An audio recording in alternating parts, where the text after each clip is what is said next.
ಜಾಯತೆ ಪ್ರಾಜ್ಞಮೌಲಿಃ सकलवचनचेतो देवता भारती सा मम वचसि निधत्तां सन्निधिं मानसे च।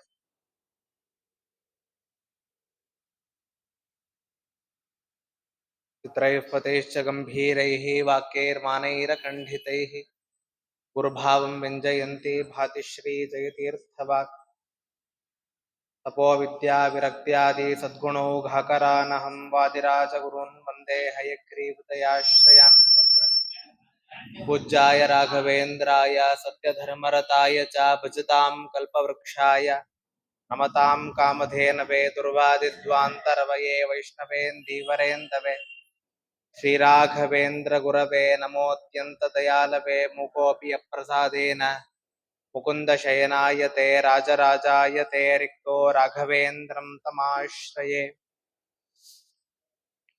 श्रीगुरुभ्यो नमः। स्वस्त्यस्तु सताम् अशेष सन्मंगलानि भवन्तु।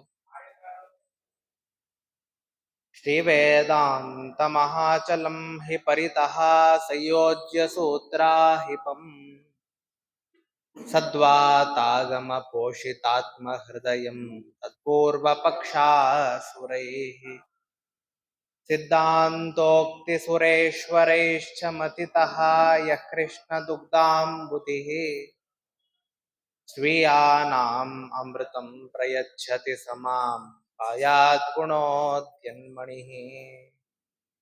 तच्चास्त्रोदितवर्त्मना पदमिदं ध्यायन्मदङ्काङ्कितो मन्मन्त्रं जपशास्त्रसम्पदमतो धास्यामि भाग्यैः सह। तत्तत्त्वान्यपि बोधयामि तदनुप्राप्यो मदङ्घ्रिर्भवेत् इत्याघोषयति वयः करचयैः संवाजिवक्त्रं भजे। श्रीगुरुभ्यो नमः। ಪರಮ ಮಂಗಳಕರವಾದ ಸಂದರ್ಭ. ಯತಿತ್ರಯರ ಆರಾಧನಾ ಮಹೋತ್ಸವದ ಕಾಲ. ಸುಧೀಂದ್ರ ತೀರ್ಥರು, ವಾದಿರಾಜ ತೀರ್ಥರು ಹಾಗೂ ವ್ಯಾಸರಾಜರು ಮೂರು ಯತಿವರಿಯರ ಆರಾಧನಾ ಮಹೋತ್ಸವದ ಸಂದರ್ಭ. ಅವರು ಪ್ರೀತರಾಗೋದು ಯಾವಾಗ ಅಂದ್ರೆ ಭಗವಂತನ ಚಿಂತನೆಯನ್ನ ಮಾಡಿದಾಗ ಗುರುಗಳು ಪ್ರೀತರಾಗ್ತಾರಂತೆ. ಭಾಗವತದಲ್ಲಿ ಒಂದು ಮಾತು ಬರ್ತದೆ, ಬ್ರಹ್ಮಾದಯೋಪಿ ಕೃತಂ ವೃದ್ಧ ಮುದಸ್ಮರಂತಹ ಅಂತ ಭಾಗವತದಲ್ಲಿ ಉದ್ಧವ ಹೇಳುವಂತ ಮಾತು. ಉದ್ಧವ ಕೃಷ್ಣನ್ನ ಕೇಳ್ತಾನೆ, ಸ್ವಾಮಿ ನನಗೆ ಪಾಠವನ್ನ ಮಾಡು, ನನಗೆ ಬ್ರಹ್ಮವಿದ್ಯೆಯನ್ನ ಕೊಡು ಅಂತ ಉದ್ಧವ ಕೃಷ್ಣನ ಹತ್ರ ಪ್ರಾರ್ಥನೆ ಮಾಡ್ತಾನೆ. ಕೃಷ್ಣ ಹೇಳ್ತಾನೆ, ನಾನ್ ಯಾಕಪ್ಪ, ದೊಡ್ಡ ದೊಡ್ಡ ಆಚಾರಗಳಿದ್ದಾರೆ, ಅವ್ರ ಹತ್ರ ನೀನು ಹೇಳಿಸ್ಕೊ. ಉದ್ಧವ ಏನ್ ಹೇಳ್ತಾನೆ ಗೊತ್ತಾ, ಇಲ್ಲ ಸ್ವಾಮಿ, ಬ್ರಹ್ಮಾದಯೋಪಿ ಚತುರ್ಮುಖ ಬ್ರಹ್ಮದೇವರು ನಂಗೆ ಸರಿಗೆ ಪಾಠ ಹೇಳಲಿಕ್ಕೆ ಬರೋದಿಲ್ಲ, ನೀನ್ ಬಿಟ್ಟು ಇನ್ಯಾರು ನಂಗೆ ಪಾಠ ಹೇಳಲಿಕ್ಕೆ ಸಾಧ್ಯ ಇಲ್ಲ. ಅದರಿಂದ ಸ್ವಾಮಿ ನೀನ್ ನನಗೆ ಪಾಠ ಹೇಳು ಅಂತ ಉದ್ಧವ ಕೇಳ್ತಾನೆ. ಅವಾಗ ಕೃಷ್ಣ ತಾನೇ ಎಲ್ಲ ಪಾಠವನ್ನ ಆ ಉದ್ಧವನಿಗೆ ಉಪದೇಶ ಮಾಡ್ತಾನಂತ ಕೃಷ್ಣ. ಇದೆಲ್ಲ ಆದ್ಮೇಲೆ ಗುರುದಕ್ಷಿಣೆ ಕೊಡ್ಬೇಕಲ್ಲ. ಪಾಠವನ್ನ ಹೇಳಿಸ್ಕೊಂಡ ಉದ್ಧವ ಗುರುದಕ್ಷಿಣೆ ಕೊಡುವಂತ ಸಂದರ್ಭದಲ್ಲಿ ಏನ್ ಕೊಡಕ ಸಾಧ್ಯ ರೀ? ಯಾರು ನಮ್ ತರ ಗುರುಗಳ ಕಾಯ್ತಾ ಇರ್ತಾರೆ, ಏನೋ ಒಂದು ಶಿಷ್ಯ ಏನೋ ಒಂದು ಕೊಡ್ತಾನೆ ಅಂತ ಕಾಯ್ತಾ ಇರ್ಲಿಕ್ಕೆ ನಮ್ ತರನ ಪರಮಾತ್ಮ ಭಗವಂತ ಏನ್ ಕೊಡ್ಬೇಕು ಉದ್ಧವ ಅಂದ್ರೆ ಅವನು ಹೇಳ್ತಾನೆ, ಕೃತಂ ವೃದ್ಧ ಮುದಸ್ಮರಂತಹ. ಪರಮಾತ್ಮನ ಸ್ಮರಣೆ ಬಿಟ್ಟು ಇನ್ನೇನು ಮಾಡ್ಲಿಕ್ಕೆ ಸಾಧ್ಯ ಇಲ್ಲ. ಕೃತಂ ಪರಮಾತ್ಮ ಅನೇಕವನ್ನ ಕೊಟ್ಟಿದ್ದಾನೆ, ಏನ್ ಕೊಟ್ಟಿಲ್ಲ ಪರಮಾತ್ಮ. ವಾಪಸ್ ನಾವೇನ್ ಕೊಡ್ತೀವಿ ಪರಮಾತ್ಮನ್ಗೆ? ಏನು ಕೊಡ್ಲಿಕ್ಕೆ ಸಾಧ್ಯ ಇಲ್ಲ. ಅವನ ಸ್ಮರಣೆ ಬಿಟ್ಟು ನಮ್ಗೇನು ಮಾಡ್ಲಿಕ್ಕೆ ಸಾಧ್ಯ ಇಲ್ಲ. ಕೃತಂ ವೃದ್ಧಂ ಉದಸ್ಮರಂತಹ. ಹೆಂಗ್ ಮಾಡ್ತೀವಿ ಅಂದ್ರೆ ಏನೋ ಮಾಡ್ಬೇಕು ಅಂತ ಮಾಡುವಂಥದ್ದಲ್ಲ, ಮುದ ಸಂತೋಷದಿಂದ ಆ ಗುರುಗಳ ಸ್ಮರಣೆ ಮಾಡಿದ್ರೆ ಏನಾಗ್ತದೆ, ಅವಾಗ ಪರಮಾತ್ಮನಿಗೆ ಸೇರುತ್ತದದು, ಭಗವಂತ ಪ್ರೀತನಾಗ್ತಾನೆ. ಅದಕ್ಕಿಂತ ದೊಡ್ಡ ಗುರುದಕ್ಷಿಣೆ ಮತ್ತೊಂದಿಲ್ಲ ಅಂತ ಆ ಸಂದರ್ಭದಲ್ಲಿ ಉದ್ಧವ ಹೇಳ್ತಾನೆ. ಎಲ್ಲ ಸಾಧಕ ವರ್ಗ ಮಾಡಬೇಕಾಗಿರುವಂಥದ್ದೇನು ಅಂದ್ರೆ ಜ್ಞಾನ ಭಕ್ತಿ ವೈರಾಗ್ಯ. ಜ್ಞಾನವನ್ನ ಪಡ್ಕೋಬೇಕು. ಆ ಜ್ಞಾನ ಪಕ್ವವಾದಾಗ ಪರಮಾತ್ಮನಲ್ಲಿ ಭಕ್ತಿ ಮಾಡಬೇಕು. ಎಂತಹ ಭಕ್ತಿ? ಅಚಲವಾದ ನಿರಂತರ ಪ್ರೇಮ ಪ್ರವಾಹ ಅಂತ ಹೇಳ್ತಾರೆ. ಸುಧಾದಲ್ಲಿ ಭಕ್ತಿಯ ಲಕ್ಷಣವನ್ನ ಹೇಳಿದಾಗ ಏನು ಅಂದ್ರೆ, ಸಹಸ್ರ ಪ್ರತಿಬಂಧನೆ ಬಂದರೂ ಕೂಡ ಅಚಲವಾಗಿರ್ಬೇಕು ಭಕ್ತಿ. ಯಾವುದು ಯಾದವಾರ್ಯರು ಮಾಡಿದ್ರೋ, ಎಲ್ಲ ಮಹನೀಯರು ಮಾಡಿದ್ರೋ, ಅದು ನಿಜವಾದ ಭಕ್ತಿಯ ಲಕ್ಷಣ ಅದು. ಅಂತಹ ಭಕ್ತಿ, ಅದರಿಂದ ಏನಾಗ್ತದೆ, ಇದೆಲ್ಲ ಮಾಡಿದ ತಕ್ಷಣ ವೈರಾಗ್ಯ ತಾನಾಗ್ತಾನೆ ಬರ್ತದೆ. ಇದರಿಂದ ಏನಾಗ್ತದೆ, ನಮಗೆ ಸಾಧನೆ ಆಗ್ತದೆ. ಮೋಕ್ಷದ ಮಾರ್ಗ, ಯಾವ ನಮ್ಮ ಮಾರ್ಗ ಇದೆ ಅದು ನಮಗೆ ಸುಲಭವಾಗಿ ಸಿಗ್ತದೆ. ಕಷ್ಟ ಯಾರಿಗಿರಲ್ಲ ರೀ, ಎಲ್ಲರಿಗೂ ಕಷ್ಟ ಇರೋಂಥದ್ದೇ. ನಮ್ ಕೈಯಲ್ಲಿ ಆಗಲ್ಲ ಅಂತ ಕೂಡಿಬಾರದು. ಈ ಜ್ಞಾನ ಸ್ವತಃ ದೇವತೆ ಋಷಿಗಳಿಗೆ ಹೊಟ್ಟೋಯ್ತಂತೆ. ಹೇಳ್ತಾರೆ, ಗೌತಮಸ್ಯ ಋಷೇ ಶಾಪಾತ್ ಜ್ಞಾನೇ ತ್ವಜ್ಞಾನತಾಂಗತೆ ಸಂಕೀರ್ಣ ಬುದ್ಧಯೋ ದೇವಾಹ ಬ್ರಹ್ಮರುದ್ರ ಪುರಸ್ಸರಾಹ. ಭಾಷ್ಯದಲ್ಲಿ ಶ್ರೀಮದಾಚಾರ್ಯ ಹೇಳೋ ಮಾತಿದು. ಏನಾಯಿತು, ಒಮ್ಮೆ ಗೌತಮ ಋಷಿಗಳ ಆಶ್ರಮಕ್ಕೆ ಎಲ್ಲಾ ದೇವತೆಗಳು ಋಷಿಗಳು ಬಂದ್ರಂತ. ಕಾರಣ ಏನು ಅಂದ್ರೆ, ಊರಲ್ಲಿ ಬರ, ಮಳೆ ಇಲ್ಲ, ಬೆಳೆ ಇಲ್ಲ, ಯಾವುದೂ ಇಲ್ಲ. ಏನ್ ಮಾಡ್ಬೇಕು? ಋಷಿಗಳು ತಿನ್ನುವಂಥದ್ದೇನ್ರಿ? ತಿನ್ನುವಂಥದ್ದು ಸಾಮಾನ್ಯ ಗೆಡ್ಡೆ ಗೆಣಸು ಬಿಟ್ರೆ ಇನ್ನೇನು ತಿನ್ನೋದಿಲ್ಲ. ಅದಕ್ಕೂ ಆಪತ್ತು ಬಂದ್ಬಿಡ್ತಂತೆ. ಏನ್ ಮಾಡ್ಬೇಕು ಅವರು ಅಂದ್ರೆ, ಗೌತಮ ಋಷಿಗಳ ಆಶ್ರಮದಲ್ಲಿ ಬರದ ಒಂದು ಪರಿಣಾಮ ಬಂದಿರಲಿಲ್ಲ. ಯಾಕೆ ಅಂದ್ರೆ ಅವರ ಹತ್ರ ದೇವತಾ ಕಾಮಧೇನು ಇತ್ತಂತ.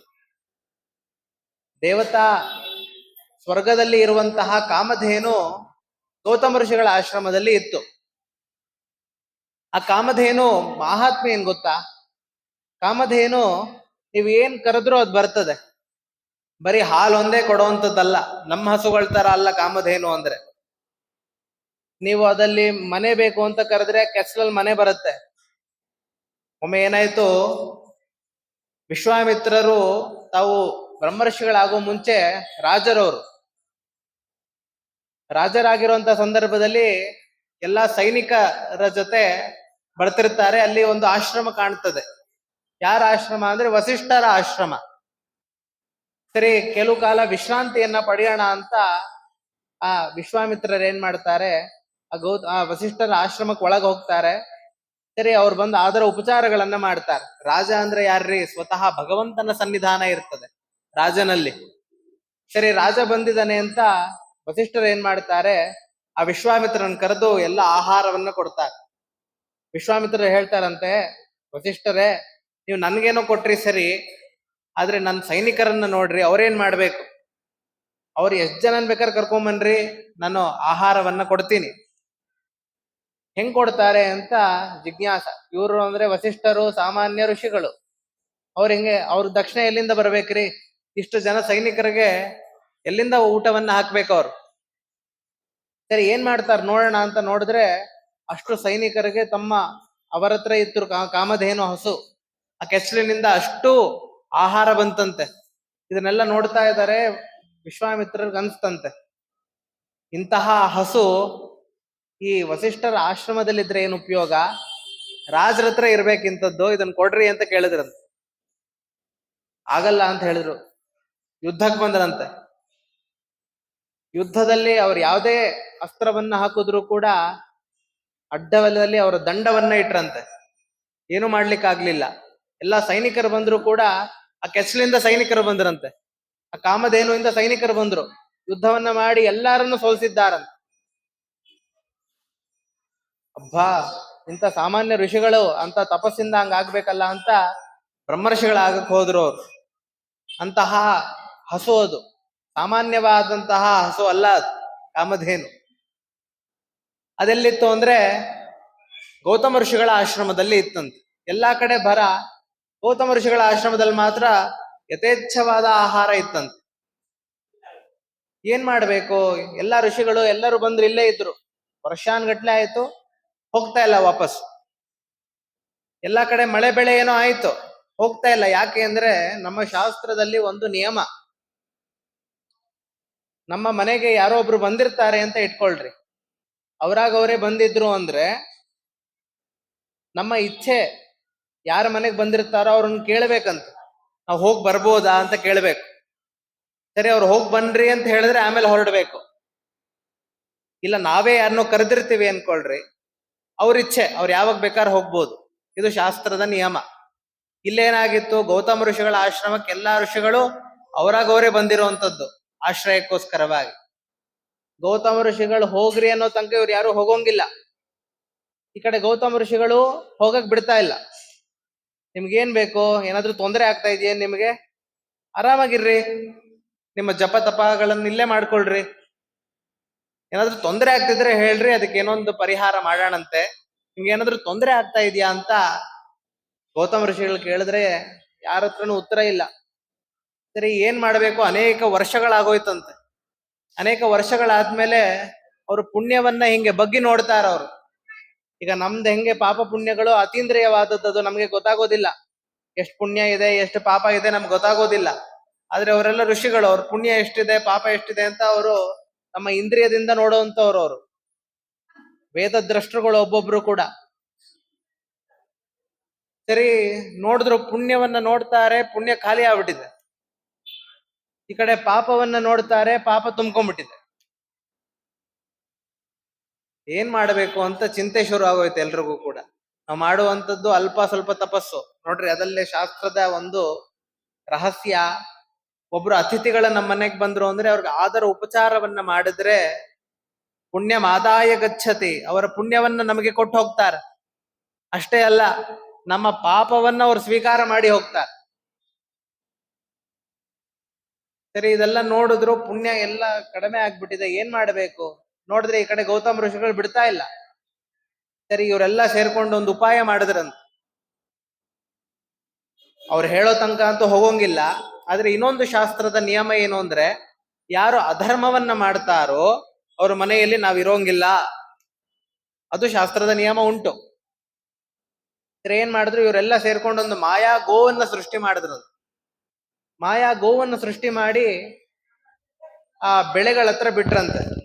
ಆ ಕಡೆ ಗೌತಮ ಋಷಿಗಳು ಬರ್ತಾರೆ, ನೋಡ್ತಾರೆ, ಯಾವ್ದೋ ಒಂದು ಹಸು ಎಲ್ಲದನ್ನು ಮೇಯ್ತಾ ಇದೆ. ಇವ್ರೇನ್ ಮಾಡಿದ್ರಂತೆ, ಅಲ್ಲಿಂದಾನೇ ಓಯ್ ಅಂತ ಹೇಳಿದ್ರಂತೆ. ಹೇಳಿದ್ದೆ ತಡ, ಆ ಹಸು ಅಲ್ಲೇ ಸತ್ತೋಯ್ತಂತ. ಇವ್ರಿಗೆ ಚಿಂತೆ ಶುರು ಆಗೋಯ್ತು, ನಾನು ಹೊಡೆಯೋದಿರ್ಲಿ, ಜೋರಾಗಿ ಗದುರ್ಲೂ ಇಲ್ಲ, ಅದಕ್ಕೆ ಸತ್ತೋಯ್ತು. ಏನಪ್ಪ ಹಿಂಗಾಯ್ತು? ಎಲ್ಲ ಋಷಿಗಳು ಬಂದ್ರಂತೆ, ನೀವು ಗೋ ಹತ್ಯೆಯನ್ನ ಮಾಡಿದಿರಿ, ನಿಮ್ಮ ಹತ್ರ ನಾವ್ ಇರೋದಿಲ್ಲ ಅಂತ ಹೇಳಿ ಎಲ್ಲಾ ಹೊರಟ್ಬಿಟ್ರಂತ. ಏನ್ ಹಿಂಗ ಆಗೋಯ್ತಲ್ಲ ಅಂತ ಗೌತಮ ಋಷಿಗಳ ಚಿಂತೆಯಿಂದ ತಮ್ಮ ದಿವ್ಯ ದೃಷ್ಟಿಯಿಂದ ನೋಡಿದ್ರೆ ಏನಾಯ್ತಂತೆ, ಎಲ್ಲಾ ಇವರು ಸೇರ್ಕೊಂಡು ಮಾಡಿರೋ ಅಂತ ಮಾಯಾ ಗೋವಿದು. ಸಿಟ್ಟು ಬಂತಂತೆ ಗೌತಮ ಋಷಿಗಳಿಗೆ. ಶಾಪವನ್ನು ಕೊಡ್ತಾರೆ. ಏನಂತ? ಗೌತಮಸ್ಯ ಋಷೇ ಶಾಪಾತ್ ಜ್ಞಾನೇ ತ್ವಜ್ಞಾನ ತಾಂಗತೆ. ನಿಮ್ಮ ಹತ್ರ ಎಲ್ಲ ಜ್ಞಾನ ಇದೆ ಅಂತ ಅಲ್ಲ, ಅಹಂಕಾರದಿಂದ ಅಲ್ಲ ನೀವು ಮಾಡಿದ್ದನ್ನ. ಎಲ್ಲರೂ ಅಜ್ಞಾನಿಗಳಾಗ್ಬಿಡ್ರಿ. ಯಾರ್ಯಾರು? ಸಂಕೀರ್ಣ ಬುದ್ಧಯೋ ದೇವಾಹ ಬ್ರಹ್ಮರುದ್ರ ಪುರಸ್ಸರಾಹ. ಎಲ್ಲಾ ದೇವತೆಗಳು, ಋಷಿಗಳು, ಯಾರ್ಯಾರ ಜ್ಞಾನಿ, ಪ್ರಪಂಚದಲ್ಲಿ ಯಾವ್ಯಾವ ಜ್ಞಾನ ಉಳ್ಳಂತಹ ಪ್ರಾಣಿಗಳಿರ್ತದೋ ಎಲ್ಲರಿಗೂ ಕೂಡ ಅಜ್ಞಾನ ಬಂದ್ಬಿಡ್ತಂತೆ. ಅವಾಗೆಲ್ಲ ಏನ್ ಮಾಡಿದ್ರು, ಇವಾಗ ನಮಗೂ ಅಜ್ಞಾನ ಇದೆ, ಆದ್ರೆ ನಮ್ಗೆ ಅದ್ರ ದೋಷ ಅಂತ ಅನ್ಸೋದೇ ಇಲ್ಲ. ಅಜ್ಞಾನದ ಭೂಯಿಷ್ಠರಾಗಿರ್ತೀವಿ ನಾವು, ಅದೊಂದು ದೋಷ ಅಂತ ನಮ್ಗೆ ಒಂದು ಬೇಸರ ಕೂಡ ಇಲ್ಲ. ಆದ್ರೆ ಅವ್ರು ಹಂಗಲ್ಲ. ಅಜ್ಞಾನ, ಯಾವುದೇ ರೋಗ ಇದ್ರೂ ಕೂಡ ಅದನ್ನ ತಲೆ ಕೆಡಿಸ್ಕೋತಾ ಇರ್ಲಿಲ್ಲ. ಯಾವ್ದು ನಿಜವಾದ ರೋಗ ಗೊತ್ತಾ? ಅಜ್ಞಾನ ಎಂಬುವಂಥದ್ದು ನಿಜವಾದ ರೋಗ. ಸಂಕೀರ್ಣ ಬುದ್ಧಯೋ ದೇವಾಹ ಬ್ರಹ್ಮರುದ್ರ ಪುರಸ್ಸರಾಹ. ಏನ್ ಮಾಡಿದ್ರಲ್ಲ, ಶರಣ್ಯಂ ಶರಣಂ ಜಗ್ಮುಹು ನಾರಾಯಣಮನಾಮಯಂ. ಯಾವ್ದೆಂದ ಆಪತ್ ಬಂತು ಅಂದ್ರೆ ಯಾರನ್ನ ಹಿಡಿಬೇಕು? ಭಗವಂತ. ಎಲ್ಲರೂ ಏನ್ ಮಾಡಿದ್ರು, ಶರಣ್ಯಂ ಶರಣಂ ಜಗ್ಮುಹು, ನಾರಾಯಣ ಮನಾಮಯಂ ತೈರ್ವಿಜ್ಞಾಪಿತ ಕಾರ್ಯಸ್ಥೋ ಭಗವಾನ್ ಪುರುಷೋತ್ತಮ. ಎಲ್ಲರೂ ಪರಮಾತ್ಮನ ಹತ್ರ ಹೋಗಿ ಶರಣವನ್ನ ಹೊಂದಿದಾರಂತೆ. ಪರಮಾತ್ಮ ಹೇಳ್ದ, ಸರಿ ಆಯ್ತು, ನಾನು ಒಂದು ಅವತಾರವನ್ನ ತಾಳಿ ಬರ್ತೀನಿ, ಎಲ್ಲ ನಿಮಗೆ ಜ್ಞಾನವನ್ನ ಸ್ಥಾಪನೆ ಮಾಡ್ತೀನಿ ಅಂತ ಹೇಳಿ ವೇದವ್ಯಾಸ ದೇವರ ರೂಪದಲ್ಲಿ ಬಂದು ವೇದದ ವಿಭಾಗವನ್ನ ಮಾಡಿ ಎಲ್ಲರಿಗೂ ಕೂಡ ವೇದ ನಿರ್ಣಾಯಕವಾದ ಬ್ರಹ್ಮಸೂತ್ರಗಳನ್ನ ಕೊಟ್ಟು ಮತ್ತೆ ಜ್ಞಾನಿಗಳನ್ನಾಗಿ ಮಾಡಿದಂತಹ ರೂಪ ವೇದವ್ಯಾಸ ದೇವರ ರೂಪ. ಅದರಿಂದ ಏನ್ ಹೇಳ್ತದೆ ಅಂದ್ರೆ, ಜ್ಞಾನ ಎಂಬುದು ಅತ್ಯಂತ ಮುಖ್ಯ. ಅಜ್ಞಾನ ಭೂಯಿಷ್ಠರಾಗಿರ್ತೀವ್ರಿ, ಅಜ್ಞಾನ ಎಲ್ರಿಗೂ ಇರೋಂಥದ್ದೇ. ಅದನ್ನೇನ್ ಮಾಡ್ಬೇಕು ನಾವು? ಆದಷ್ಟು ಭಗವಂತನ ಜ್ಞಾನದ ಕಡೆ ನಾವು ಸೆಳಿತಾ ಹೋದ್ರೆ ಅಜ್ಞಾನ ದೂರವಾಗ್ತದೆ. ಅಜ್ಞಾನದಿಂದಲೇ ಕಾಮ್ಯ ಕರ್ಮ ಇತ್ಯಾದಿಗಳೆಲ್ಲ, ಈ ಮೋಹ, ಲೋಭ, ಮದ, ಮಾತ್ಸರ್ಯ, ಅರಿಷಡ್ವರ್ಗಗಳೆಲ್ಲ ಬರುವಂತದ್ದು ಯಾವ್ದ್ರಿಂದ? ಅದಕ್ಕೆ ಮೂಲ ಕಾರಣವಾದದ್ದು ಯಾವುದು ಅಂದ್ರೆ ಅಜ್ಞಾನ. ಅದನ್ನ ನಾವು ಗೆಲ್ಲಬೇಕು ಅಂದ್ರೆ ಹೆಂಗೆ ಅಂದ್ರೆ, ಕೇವಲ ಭಗವಂತನ ಚಿಂತನೆ, ಅವನ ಕಥಾ ಶ್ರವಣ ಇತ್ಯಾದಿಗಳಿಂದ ಏನಾಗ್ತದೆ? ನಮ್ಮ ಲಿಂಗ ಶರೀರ ಭಂಗವಾಗ್ತದೆ. ಲಿಂಗ ಶರೀರ ಯಾವಾಗ ಭಂಗವಾಗ್ತದೋ ಅವಾಗ ಒಳಗಿರುವಂತಹ ಬಿಂಬರೂಪಿ ಪರಮಾತ್ಮನ ಜ್ಞಾನವಾಗ್ತದೆ. ರಾಯರ ಅನುಗ್ರಹದಿಂದ ಏನು ಸ್ವಲ್ಪ ದಿನಗಳ ಕಾಲ ರುಕ್ಮಿಣೀಶ ವಿಜಯ, ಆ ಭಗವಂತನ ಚರಿತ್ರೆ, ವಾದಿರಾಜರು ಮಾಡಿರ್ತಕ್ಕಂತಹ ಒಂದು ದೊಡ್ಡ ಕೃತಿ, ಅದನ್ನ ಹೇಳುವಂತಹ ಭಾಗ್ಯ ನನ್ನದಾಗಿದೆ ಅಂತ ರಾಯರಲ್ಲಿ ಅನಂತಾನಂತ ನಮಸ್ಕಾರಗಳನ್ನ ಮಾಡ್ತಾ ಈ ಉಪನ್ಯಾಸವನ್ನ ಶುರು ಮಾಡ್ತೀನಿ. ಈ ರುಕ್ಮಿಣೀಶ ವಿಜಯದಲ್ಲಿ ಇದೊಂದು ಕಾವ್ಯ. ಕಾವ್ಯ ಉಪದೇಶ. ಕಾವ್ಯ ಅಂದ್ರೆ ಏನು ಅಂದ್ರೆ, ಉಪದೇಶವಾದದ್ದು ಮೂರು ವಿಧ. ಯಾವುದು ಅಂದ್ರೆ ಪ್ರಭು ಸಂಹಿತ, ಸುಹೃತ್ ಸಂಹಿತ, ಮತ್ತೆ ಕಾಂತಾ ಸಂಹಿತ ಎಂಬುದಾಗಿ ಮೂರು. ಸಂಹಿತ ಅಂದ್ರೆ ಏನು ಅಂದ್ರೆ, ಒಂದು ಮಾತುಕತೆ, ಕನ್ವರ್ಸೇಷನ್ ಅಂತ ಏನ್ ಹೇಳ್ತೀವಲ್ಲ, ಅದಕ್ಕೆ ಸಂಹಿತ ಅಂತ ಕರೀತಾರೆ. ಒಂದು ಪ್ರಭು ಸಂಹಿತ. ಪ್ರಭು ಅಂದ್ರೆ ಯಾರು? ರಾಜ. ರಾಜ ಏನ್ ಮಾಡ್ತಾನೆ? ಎಲ್ಲರಿಗೂ ಆಜ್ಞಾ ಮಾಡ್ತಾನೆ, ಪ್ರಜೆಗಳಿಗೆ ಹಿಂಗಿರ್ರಿ, ಆರ್ಡರ್. ಅದರಲ್ಲಿ ಇರುವಂತದ್ದು ಯಾವುದು? ಉಪದೇಶದಲ್ಲಿ ಅಂದ್ರೆ ವೇದಗಳು. ವೇದಗಳು ನೀವು ಮಾಡ್ತಿರೋ ಬಿಡ್ತಾರೋ ಮಾಡ್ರಪ್ಪ ಪ್ಲೀಸ್ ಅಂತ ಕೇಳೋದಿಲ್ಲ ವೇದ. ವೇದ ಏನ್ ಹೇಳತ್ತೆ ಗೊತ್ತಾ? ಸತ್ಯಂ ವದ ಧರ್ಮಂಚರ. ಸತ್ಯವನ್ನ ಹೇಳ್ರಿ, ಸಂಧ್ಯಾವಂದನೆಯನ್ನ ಮಾಡ್ರಿ. ಮಾಡ್ತಿರೋ ಬಿಡ್ತಿರೋ ಅಲ್ಲ, ಮಾಡ್ಲೇಬೇಕು, ಸತ್ಯವನ್ನ ಹೇಳಲೇಬೇಕು. ಇದು ಪ್ರಭು ಸಂಹಿತ. ಸ್ವಲ್ಪ ಕಠೋರವಾಗಿ ಇರ್ತದೆ, ನಿಷ್ಠೂರ, ನೋಡ್ಲಿಕ್ಕೆ ನಿಷ್ಠೂರವಾದ ಮಾತುಗಳು. ನಾವೇನ್ ಮಾಡ್ತೀವಿ? ನಮ್ಮ ಸ್ವಭಾವ ಏನು? ಜೀವರ ಸ್ವಭಾವ ಎಲ್ಲಿ ನಿಷ್ಠೂರ ಇರ್ತದೋ ಅಲ್ಲಿ ಮನುಷ್ಯ ಹೋಗೋದೇ ಇಲ್ಲ. ಬೇಡ ಬೇಡಪ್ಪ, ನಮ್ಗೆ ಯಾಕೆ ಬೇಕು ಈ ಆಚಾರ? ತುಂಬಾ ನಿಷ್ಠೂರವಾಗಿ ಮಾತಾಡ್ತಾರೆ ಈ ಆಚಾರು, ನಮ್ಗೆ ಆಚಾರ ಸಹವಾಸವೇ ಬೇಡ ಅಂತ ಹೇಳ್ತಾರೆ. ಅದೇ ರೀತಿ ವೇದಗಳು ಹಿಂಗ್ ಮಾಡ್ರಿ ಅಂತ ಹೇಳುತ್ತೆ, ನಮ್ಗೆ ಅದೆಲ್ಲ ಆಗಲ್ಲ, ಬೇಡ ಅಂತ ಸುಮ್ಮನಿದ್ ಬಿಡ್ತಾರೆ. ಅದನ್ನೇ ಒಂದೇ ವಿಷಯವನ್ನ ಇನ್ನೊಂದು ತರ ತಿಳಿಸುವಂಥದ್ದು ಯಾವುದು ಅಂದ್ರೆ ಸುಹೃತ್ ಸಂಹಿತ. ವೇದದಲ್ಲಿ ಹೇಳತ್ತೆ, ನ ಪರಧಾರಾಂ ಪ್ರತಿ ಗಚ್ಚೇತ್. ಪರಸ್ತ್ರೀಯರ ಹತ್ರ ಹೋಗ್ಬೇಡ ಅಂತ ವೇದ ಹೇಳತ್ತೆ. ಇದನ್ನೇ ಒಂದೇ ಮಾತನ್ನ ಸುಹೃತ್ ಸಂಹಿತ ಸ್ನೇಹ ಭಾವದಿಂದ ಹೇಳ್ತದೆ. ನೋಡಪ್ಪ, ಬೇರೆ ಸ್ತ್ರೀಯರ ಹತ್ರ ಹೋಗ್ಬೇಡ, ಹೋದ್ರೆ ಅನರ್ಥವಾಗ್ತದೆ ಅಂತ ದೃಷ್ಟಾಂತ ಕೊಟ್ಟು ಹೇಳುವಂಥದ್ದು ಯಾವ್ದಿದೆಯಲ್ಲ, ಅದಕ್ಕೆ ಸುಹೃತ್ ಸಂಹಿತ. ಒಬ್ಬ ಸ್ನೇಹಿತ ತನ್ನ ಗೆಳೆಯನಿಗೆ ಅರಿವು, ಜ್ಞಾನವನ್ನು ಕೊಟ್ಟು ದೃಷ್ಟಾಂತ ಪುರಸ್ಸರವಾಗಿ ಉಪದೇಶ ಮಾಡುವಂಥದ್ದು ಎರಡನೆಯದು ಸುಹೃತ್ ಸಂಹಿತ ಅಂತ ಕರೀತಾರೆ. ನೋಡು, ಪರಸ್ತ್ರೀಯರ ಹತ್ರ ಹೋಗೋದು ತಪ್ಪು. ಹೋದ್ರೆ ಏನಾಗ್ತದೆ ಗೊತ್ತಾ? ರಾವಣನಿಗೆ ಯಾವ ಪರಿಸ್ಥಿತಿ ಆಯ್ತಲ್ಲ, ಪರಸ್ತ್ರೀಯರನ್ನ ನೋಡಿದಕ್ಕೆ ರಾವಣನಿಗೆ ಯಾವ ಪರಿಸ್ಥಿತಿ ಆಯ್ತೋ, ಹೆಂಗ ಅನರ್ಥ ಹೊಂದದನೋ ರಾವಣ, ಹಂಗಾಗತ್ತಪ್ಪ. ಆದ್ರಿಂದ ಪರಸ್ತ್ರೀ ಹತ್ರ ಹೋಗ್ಬೇಡ ಅಂತ ಸುಹೃತ್ ಸಂಹಿತ. ಒಬ್ಬ ಸ್ನೇಹಿತ ತನ್ನ ಗೆಳೆಯನಿಗೆ ಹೇಳುವಂತಹ ಒಂದು ಮಾತಿನ ಕ್ರಮ, ಉಪದೇಶದ ಕ್ರಮಕ್ಕೆ ಸುಹೃತ್ ಸಂಹಿತ ಅಂತ ಕರೀತಾರೆ. ಮತ್ತೊಂದು ಸಂಹಿತ ಯಾವುದು ಅಂದ್ರೆ ಕಾಂತಾ ಸಂಹಿತತೆಯ ಉಪದೇಶ ಯುಜೆ. ಕಾವ್ಯಂ ಯಶಸೇರ್ಥ ಕೃತೆ. ಇನ್ನೊಂದು ಯಾವುದು ಅಂದ್ರೆ ಕಾಂತಾ ಸಂಹಿತ ಅಂತ. ಕಾಂತ ಅಂದ್ರೆ ಹೆಂಡತಿ. ಒಂದು ಹೆಂಡತಿ ಗಂಡನಿಗೆ ಹೇಳುವಂಥದ್ದು.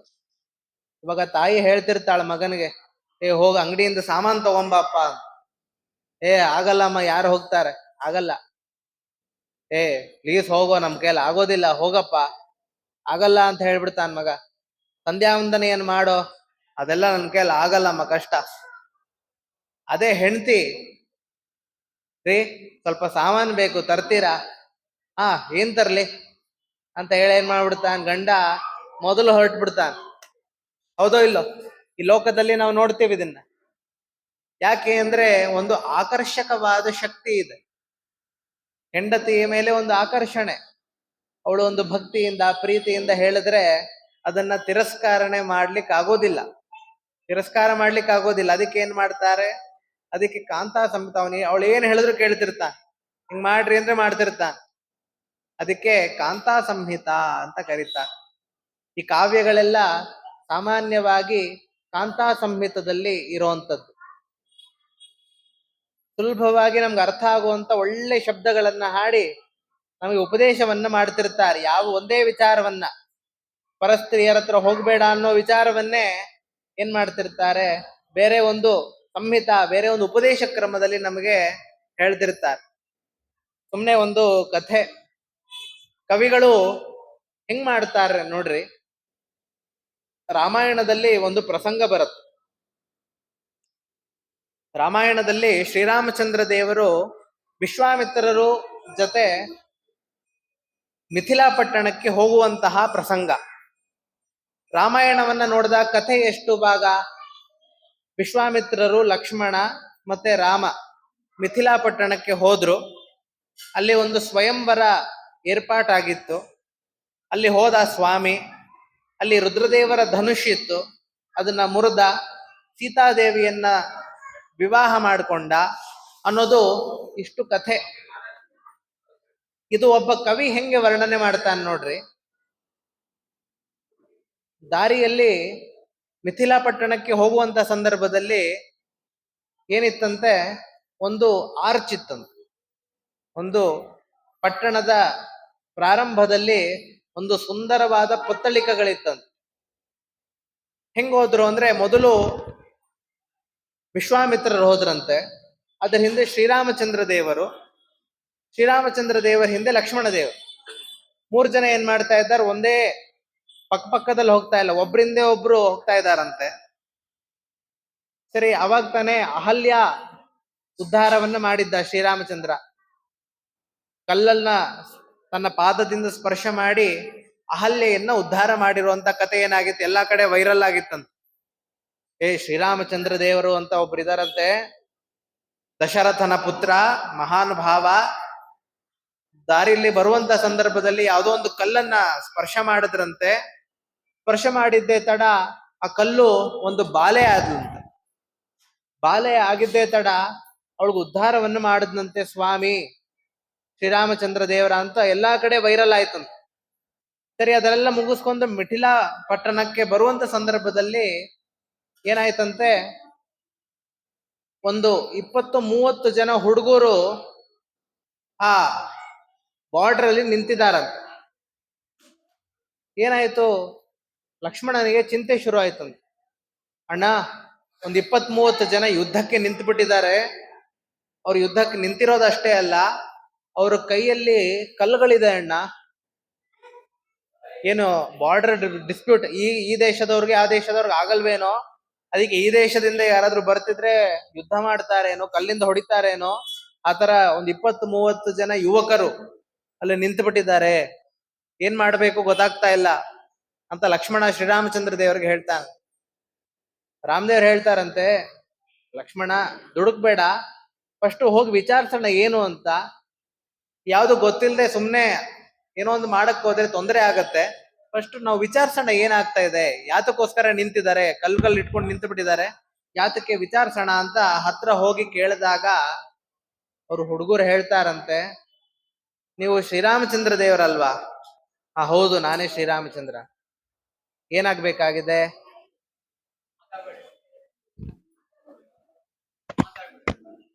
ಅವಾಗ ಹೇಳ್ತಾರಂತೆ ಆ ಹುಡುಗರು, ಇಲ್ಲ, ನೀವು ಇವಾಗ ತಾನೇ ಯಾವುದೋ ಒಂದು ಕಲ್ಲನ್ನ ತೊಳೆದು ಅಲ್ಲಿಂದ ಬಾಲೆ ಈಚೆಗಡೆ ಬಂದ್ಲಂತೆ. ನೀವು ನಮ್ ಕೈಲೂ ನಮ್ದೊಂದ್ ಒಂದೊಂದ್ ಸೈಜ್ ಕಲ್ಲು ಇಟ್ಕೊಂಡ್ಬಿಟ್ಟಿದೀವಿ, ಲೈನ್ ಆಗಿ ಇಡ್ತೀವಿ ಅದನ್ನ, ನೀನ್ ತುಳಿದ್ ಬಿಡ ಅದನ್ನ, ಅದರಿಂದ ಹುಡುಗಿ ಬಂದಿದ ತಕ್ಷಣ ನಮ್ಗೆ ಮದ್ವೆ ಆಗ್ಬಿಡ್ತೀವಿ. ನಮ್ಗೆ 20-30 ಜನ ಹುಡುಗರಿಗೆ ಮದ್ವೆಗೆ ಕನ್ಯೆನೇ ಸಿಗ್ತಾ ಇಲ್ಲ ಅಂತ ಹೇಳಿದ್ರಂತ. ನೋಡ್ರಿ, ಕನ್ಯಾ ಪ್ರಾಬ್ಲಮ್ ಇವಾಗಲ್ಲ, ಅವಾಗಿಂದ ಇದೆಯಂತೆ. ಆ ಹುಡುಗರೆಲ್ಲ ಹೇಳಿದ್ರಂತೆ, 20-30 ಕಲ್ಗಳು ಇಟ್ಬಿಟ್ಟಿರ್ತೀವಿ ಸ್ವಾಮಿ, ನೀನ್ ಲೈನ್ ಆಗಿ ತುಳ್ಕೊಂಡ್ ಬಂದ್ಬಿಡು, ಅದರಿಂದ ಹುಡುಗಿರ್ ಬರ್ತಾರಲ್ಲ, ನಮ್ ಯೋಗ್ಯತಾನುಸಾರ ಕಲ್ ಸೈಜ್ ಇಟ್ಬಿಟ್ಟಿರ್ತೀವಿ, ಅಷ್ಟ್ ಕಲ್ ಬಂದ್ಲು, ಅಷ್ಟು ಹುಡುಗಿ ಬಂದ್ಲು ಅಂದ್ರೆ ಕರ್ಕೊಂಡು ಹೋಗ್ತೀವಿ. ಸ್ವಾಮಿ ಹೇಳಿದ್ನಂತೆ, ಹಂಗಲ್ಲಪ್ಪ ಇದು, ಅದು ಶಾಪದಿಂದ ಆ ಹಲ್ಯ ಇದ್ಲು, ಹಂಗಾಯ್ತಷ್ಟೇ. ನಿಮ್ಗೆಲ್ಲ ನಾನು ಅನುಗ್ರಹ ಮಾಡ್ತೀನಿ, ಒಳ್ಳೆ ಕನ್ಯೆಯರ್ ಸಿಗ್ಲಿ ನಿಮ್ಗೆ ಅಂತ ಆ ಸಂದರ್ಭದಲ್ಲಿ ಶ್ರೀರಾಮಚಂದ್ರ ದೇವರು ಅನುಗ್ರಹ ಮಾಡ್ತಾರೆ. ಅದಕ್ಕೆ ಹೇಳ್ತಾರೆ, ಕವಿ ರವಿ ಕಾಣದನು ಕವಿ ಕಂಡನು ಅಂತ ಹೇಳ್ತಾರೆ. ಆ ಸೂರ್ಯ ಚಂದ್ರರು ದಿನನಿತ್ಯ ನೋಡ್ತಿರ್ತಾರೆ, ಅವ್ರು ನೋಡದೇ ಇರುವಂತದ್ದು ಯಾರು ನೋಡ್ತಾರೆ ಅಂದ್ರೆ ಕವಿಗಳು ನೋಡ್ತಾರೆ. ಅದು ಕವಿಗಳಲ್ಲಿ ಇರುವಂತಹ ಸ್ವಾರಸ್ಯ. ಯಾವುದೇ ಒಂದು ವಿಚಾರವನ್ನ ಮನಸ್ಸಿಗೆ ಮುಟ್ಟುವಂತೆ ಮಾಡುವಂತಹ ಒಂದು ಸಾಮರ್ಥ್ಯ ಯಾರಿಗಿರುತ್ತದೆ ಅಂದ್ರೆ ಕವಿಗಳಿಗೆ ಇರ್ತದಂತೆ. ಏನಾಯ್ತು, ಈ ರುಕ್ಮಿಣೀಶ ವಿಜಯ ಎಂಬುವಂತಹ ಕಾವ್ಯ, ಅನೇಕ ಕಾವ್ಯಗಳಿದೆ, ಅದ್ಯಾವುದು ಪ್ರಯೋಜನಕ್ಕೆ ಬರದೇ ಇರುವಂತ ಕಾವ್ಯ. ಏನಾಯ್ತು, ಒಮ್ಮೆ ಈ ರುಕ್ಮಿಣೀಶ ವಿಜಯವನ್ನ ವಾದಿರಾಜರು ರಚನೆ ಮಾಡಿದ ಎಷ್ಟು ದಿನದಲ್ಲಿ ಗೊತ್ತಾ? ಕೇವಲ 19 ದಿವಸದಲ್ಲಿ 19 ಸರ್ಗಗಳನ್ನ ರಚನೆ ಮಾಡಿಕೊಟ್ರಂತ. 19 ದಿನದಲ್ಲಿ ನಮಗೆ ಪೂರ್ತಿ ರುಕ್ಮಿಣೀಶ ವಿಜಯನ್ ಹೇಳಕ್ಕೂ ಸಾಧ್ಯ ಇಲ್ಲ, ಹಂಗಿದೆ ಅದು. ಅರ್ಥ ಸಮೇತವಾಗಿ ಅದೆಲ್ಲ ತಿಳ್ಕೊಂಡು ಹೋಗ್ಬೇಕು ಅಂದ್ರೆ 19 ದಿನ ಸಾಕಾಗೋದೇ ಇಲ್ಲ. ಹೆಂಗೆ, ಏನ್ ಪ್ರಸಂಗ, ಈ ಗ್ರಂಥದ ಆರಂಭದ ಪ್ರಸಂಗ ಏನು ಅಂದ್ರೆ, ಲೋಕದಲ್ಲಿ ಒಂದು ಖ್ಯಾತಿ ಬಂತಂತ, ಯಾರ ಗ್ರಂಥ ಉತ್ತಮವಾದದ್ದೋ ಅದನ್ನ ಆನೆ ಮೇಲೆ ಅಂಬಾರಿಯಲ್ಲಿ ಇಟ್ಟು ಮೆರವಣಿಗೆಯನ್ನ ಮಾಡಿಸ್ತೀವಿ ಅಂತ ಒಂದು ರಾಜ ಆಜ್ಞೆಯನ್ನ ಹೊರಡಿಸ್ದ. ಎಲ್ಲರೂ ತಮ್ಮ ತಮ್ಮ ಗ್ರಂಥಗಳನ್ನ ಬರೆದ್ರು. ಉಪಮಾ ಕಾಳಿದಾಸಸ್ಯ, ಕಾಳಿದಾಸ ಮಹಾಕವಿ, ಕುಮಾರ ಸಂಭವ, ರಘುವಂಶ, ನಾಟಕಗಳಲ್ಲಿ ಅನೇಕ ನಾಟಕಗಳನ್ನ ಬರೆದಿದ್ದಾನೆ, ಮಹಾಕವಿ.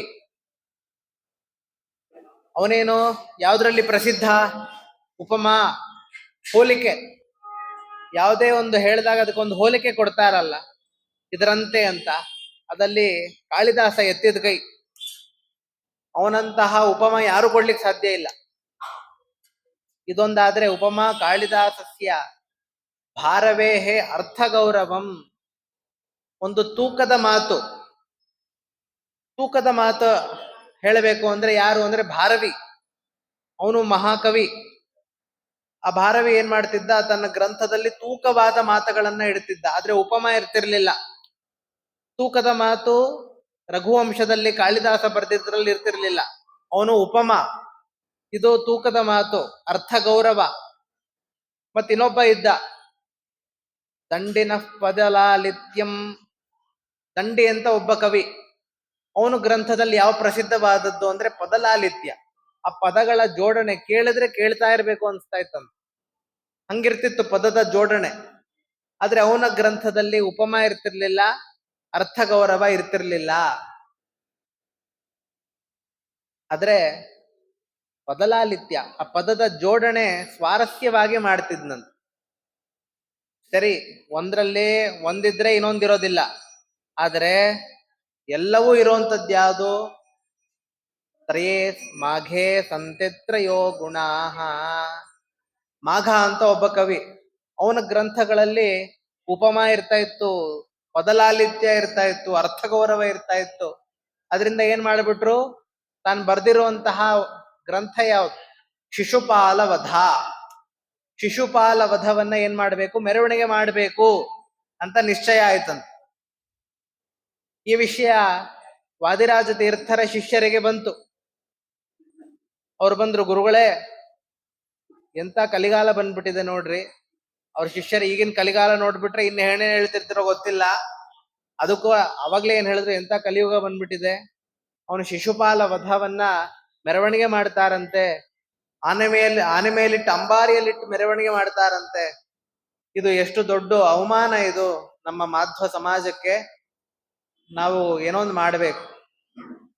ಸರಿ, ವಾದಿರಾಜ ತೀರ್ಥರು ಹೊರಡಿಸೋದ್ರಂತೆ ವಿಷಯ. ಇನ್ನ ನಿರ್ಣಯ ಮಾಡಬೇಡ್ರಿ, ನಮ್ದೊಂದು ಗ್ರಂಥ ಬರ್ತಾ ಇದೆ. ಈಗಿನ ಕಾಲದ ತರ ವಾಟ್ಸಪ್ ಅಲ್ಲಿ ಕಳಿಸೋವಂಥದ್ದಲ್ಲ, ಸಂಚಾರ ಮಾಡ್ಕೊಂಡು ಹೋಗಿ ತಗೊಂಡ್ ಕೊಡುವಂಥದ್ದು. ಒಂದ್ 20 ದಿವಸದಲ್ಲಿ ಬರುತ್ತೆ. ಆಮೇಲೆ ನಿರ್ಣಯ ಮಾಡ್ರಿ ಯಾವ್ದು ಉತ್ತಮವಾದದ್ದೋ ಅದನ್ನ ನೀವು ಮೆರವಣಿಗೆ ಮಾಡೋರಂತೆ. ಒಂದು 15-20 ದಿವಸ ಕಾಯಿರಿ ಅಂತ ಒಂದು ಸಂದೇಶವನ್ನ ಹೊರಡಿಸಿದ್ರಂತೆ. ಸರಿ ಆಯ್ತು, ಅವರು ಎಲ್ಲ ಕವಿಗಳು ಸರಿ ಆಯ್ತು, ಯಾವ್ದು ಬರುತ್ತೋ ನೋಡೋಣ, ನಮ್ಗಿಂತ ಉತ್ತಮವಾದದ್ದು ಬರತ್ತಾ ನೋಡೇ ಬಿಡೋಣ. ಆಯ್ತು, 20 ದಿವಸ ತಾನೆ, 20 ದಿವಸದಲ್ಲಿ ಯಾರು ಏನ್ರಿ ಮಾಡ್ಲಿಕ್ಕೆ ಸಾಧ್ಯ? ಯಾರು ಏನು ಮಾಡ್ಲಿಕ್ಕೆ ಸಾಧ್ಯ ಇಲ್ಲ. ಬಂದ್ರೆ ಬರ್ಲಿ ಬಿಡ್ರಿ, 20 ದಿವಸ ಕಾಯೋಣ ಅಂತ ನಿಶ್ಚಯ ಆಯ್ತಂತೆ. ಸರಿ, ವಾದಿರಾಜ ತೀರ್ಥರು ಆ ಸಮಯದಲ್ಲಿ ಮಾಡಿರುವಂತ ಗ್ರಂಥ ಯಾವುದು ಅಂದ್ರೆ ರುಕ್ಮಿಣೀಶ ವಿಜಯ. ನೋಡ್ರಿ, ಇದೆಷ್ಟು ಮಂಗಳಕರವಾದ ಶಬ್ದಗಳು. ರುಕ್ಮಿಣೀಶ ವಿಜಯ, ಸ್ವತಃ ಲಕ್ಷ್ಮೀದೇವಿ ಮಂಗಳ ಸ್ವರೂಪಿಣಿ. ಅವನಿಗೆ ಈಶ ಪರಮಾತ್ಮ ಮಂಗಳ ಸ್ವರೂಪ ಉಳ್ಳವನವನು. ಅವರ ವಿಜಯ, ಅವರ ಕಲ್ಯಾಣದ ಒಂದು ಸಂದರ್ಭ ಹೇಳುವಂಥದ್ದು. ಆದ್ರೆ ಆ ಗ್ರಂಥ ಯಾವುದು? ಶಿಶುಪಾಲ ವಧ. ಹೆಸರಲ್ಲೇ ಅಮಂಗಳ ರೀ. ಯಾರಾದ್ರೂ ಹಿಡ್ತಾ ಏನು? ಶಿಶುಪಾಲ ವಧ. ವಧ ಅಂದ್ರೆ ಏನು? ಶಿಶುಪಾಲನ ಸಂಹಾರ, ಮರ್ಡರ್. ಇದೆಲ್ಲ ಗ್ರಂಥ ಮಂಗಳವಾದದ್ದ? ಹೆಸರಲ್ಲೇ ಮಂಗಳ ಇಲ್ಲ. ಅಷ್ಟೇ ಅಲ್ಲ, ಹೇಳುವಂಥದ್ದು ಯಾವುದು? ರಘುವಂಶ. ನೋಡ್ರಿ, ನೀವು ಬೇಕಾದ್ರೆ ಪರಕಾವ್ಯಗಳನ್ನ ಸುಮ್ಮನೆ ಹಂಗೆ ನೋಡೋದಾದ್ರೆ ರಘುವಂಶ ಕಾಳಿದಾಸ ಬರ್ದಿದ್ದಾನೆ. ಅದರಲ್ಲಿ ಶ್ರೀರಾಮಚಂದ್ರ ದೇವರ ಚರಿತ್ರೆಯನ್ನ ಹೇಳುವಂತ ಒಂದು ಕಾವ್ಯ. ಮಂಗಳಾಚರಣೆ ಯಾರನ್ನ ಮಾಡಬೇಕು? ಕಥಾನಾಯಕರು ಯಾರು? ಶ್ರೀರಾಮಚಂದ್ರ ದೇವರು. ಯಾರಿಗೆ ನಮಸ್ಕಾರ ಮಾಡಬೇಕಾಗಿತ್ತು? ಶ್ರೀರಾಮಚಂದ್ರ ದೇವರಿಗೆ ನಮಸ್ಕಾರ ಮಾಡಿ ತಮ್ಮ ಗ್ರಂಥವನ್ನ ಶುರು ಮಾಡಬೇಕಾಗಿತ್ತು. ಆದ್ರೆ ಏನ್ ಮಾಡಿದ್ದಾನೆ? ಜಗತಃ ಪಿತರೋ ಒಂದೇ ಪಾರ್ವತಿ ಪರಮೇಶ್ವರೋ. ಯಾರ ನಮಸ್ಕಾರ ಮಾಡ್ತಿದ್ದಾನೆ ಅಂದ್ರೆ ಪಾರ್ವತಿ ಪರಮೇಶ್ವರರನ್ನು ನಮಸ್ಕಾರ ಮಾಡ್ತಾ ಇದ್ದಾನೆ. ಮಂಗಳದಲ್ಲಿ ನಮಸ್ಕಾರ ಮಾಡೋರು ಯಾರನೋ, ಕತೆ ಹೇಳೋದೇ ಇನ್ಯಾರನೋ. ಇದು ಹೆಂಗ್ರಿ? ಮಂಗಳಾಚರಣ ಶ್ಲೋಕದಲ್ಲೇ ದೋಷ ಇದೆ ಅಂತ ತೋರಿಸ್ಕೊಡ್ತಾರೆ. ಇದೆಲ್ಲ ಪರಕಾವ್ಯಗಳೇನಿದ್ಯಾ ಇರ್ತಾವಲ್ಲ, ಅದೆಲ್ಲ ಸ್ವಾರಸ್ಯ ಇಲ್ಲ ಅಂತ ವಾದಿರಾಜರು ಏನ್ ಮಾಡ್ತಾರೆ, ಆ ಸಂದರ್ಭದಲ್ಲಿ ವಾದಿರಾಜರು 19 ದಿವಸ ಬಾಗ್ಲು ಹಾಕೊಂಡು ಯಾವ ಕೆಲಸವನ್ನ ಮಾಡದೆ, ಪೂಜೆ ಮಾಡದೆ, ಗ್ರಂಥ ರಚನೆಯನ್ನ ಮಾಡದೆ, ತಮ್ಮ ದಿನನಿತ್ಯದ ಚರ್ಯದಲ್ಲಿ ಯಾವುದೇ ಲೋಪವನ್ನ ತರಲಿಲ್ಲ ಅವರು. ಈಗ 19 ಸರ್ಗಗಳನ್ನ ಯಾವ ಸಂದರ್ಭದಲ್ಲಿ ವಾದಿರಾಜ ತೀರ್ಥರು ರಚನೆ ಮಾಡಿದ್ದು ಗೊತ್ತಾ? ಪೂಜೆ ಎಲ್ಲ ಆದ್ಮೇಲೆ ತಮ್ಮ ಶಿಷ್ಯರಿಗೆ ತೀರ್ಥವನ್ನು ಕೊಡುವಂತ ಸಂದರ್ಭದಲ್ಲಿ, ತಾವು ಗಂಧಾಕ್ಷತೆಯನ್ನ ಹಚ್ಕೊಳ್ಳುವ ಸಂದರ್ಭದಲ್ಲಿ ರಚನೆ ಮಾಡಿದ ಗ್ರಂಥ ಇದು. ಎಲ್ಲರಿಗೂ ತೀರ್ಥವನ್ನ ಕೊಡ್ತಿರ್ಬೇಕು. ಆ ಸಂದರ್ಭದಲ್ಲಿ ಅವರು ಉಚ್ಚಾರಣೆ ಮಾಡ್ತಿರ್ಬೇಕು. ಅದನ್ನ ಒಬ್ಬ ಶಿಷ್ಯರು ಬರಿತಾ ಇರ್ಬೇಕು. ಹಬ್ಬಬ್ಬ ಅಂದ್ರೆ ಎಷ್ಟೊತ್ರಿ? ಒಂದು 15-20 ನಿಮಿಷಗಳ ಕಾಲ. 15-20 ನಿಮಿಷಗಳ ಕಾಲದಲ್ಲಿ ಒಂದು ಸರ್ಗವನ್ನ ರಚನೆ ಮಾಡುವಂತಹ ಪಾಂಡಿತ್ಯ, ಆ ಕಾವ್ಯ ಶಕ್ತಿ, ಆ ಸಂಸ್ಕೃತದಲ್ಲಿ ಪಟುತ್ವ ಇದ್ದವರು ಯಾರು? ವಾದಿರಾಜ ತೀರ್ಥರು. ಈ ರೀತಿಯಾಗಿ ನಿರ್ಮಾಣವಾದ ಗ್ರಂಥ. ಇದೇ ರೀತಿ 19 ದಿನಗಳ ಕಾಲ ಪ್ರತಿನಿತ್ಯ ತೀರ್ಥ ಕೊಡುವಂತ ಸಂದರ್ಭದಲ್ಲಿ ರಚನೆ ಆದಾಗ 19ನೇ ದಿನ 19 ಸರ್ಗ ಮುಗಿತಂತೆ. ಆ ರೀತಿಯಾಗಿ ನಿರ್ಮಾಣವಾದ ಗ್ರಂಥ ಈ ರುಕ್ಮಿಣೀಶ ವಿಜಯ. ಇದನ್ನ ಕಳಿಸ್ತಾರಂತೆ. ಇದನ್ನ ಕಳಿಸಿ ಅಲ್ಲಿ ನಿರ್ಣಯವನ್ನ ಮಾಡಿದಾಗ ಈ ರುಕ್ಮಿಣೀಶ ವಿಜಯಕ್ಕಿಂತ ಇನ್ನೊಂದು ಗ್ರಂಥ ಉತ್ತಮವಾದದ್ದಿಲ್ಲ. ಮಹಾಕಾವ್ಯ. ಯಾವ್ಯಾವ ಗುಣಗಳಿದ್ಯೋ ಇರಬೇಕು ಮಹಾಕಾವ್ಯದಲ್ಲಿ, ಅದೆಲ್ಲವೂ ಕೂಡ ಇದೆ.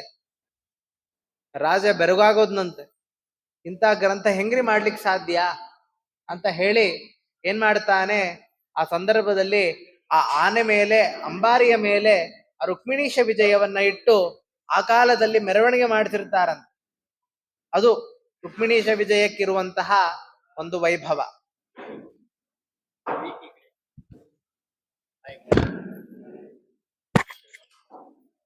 ಇದು ರುಕ್ಮಿಣೀಶ ವಿಜಯದ ಒಂದು ಮಹತ್ವ.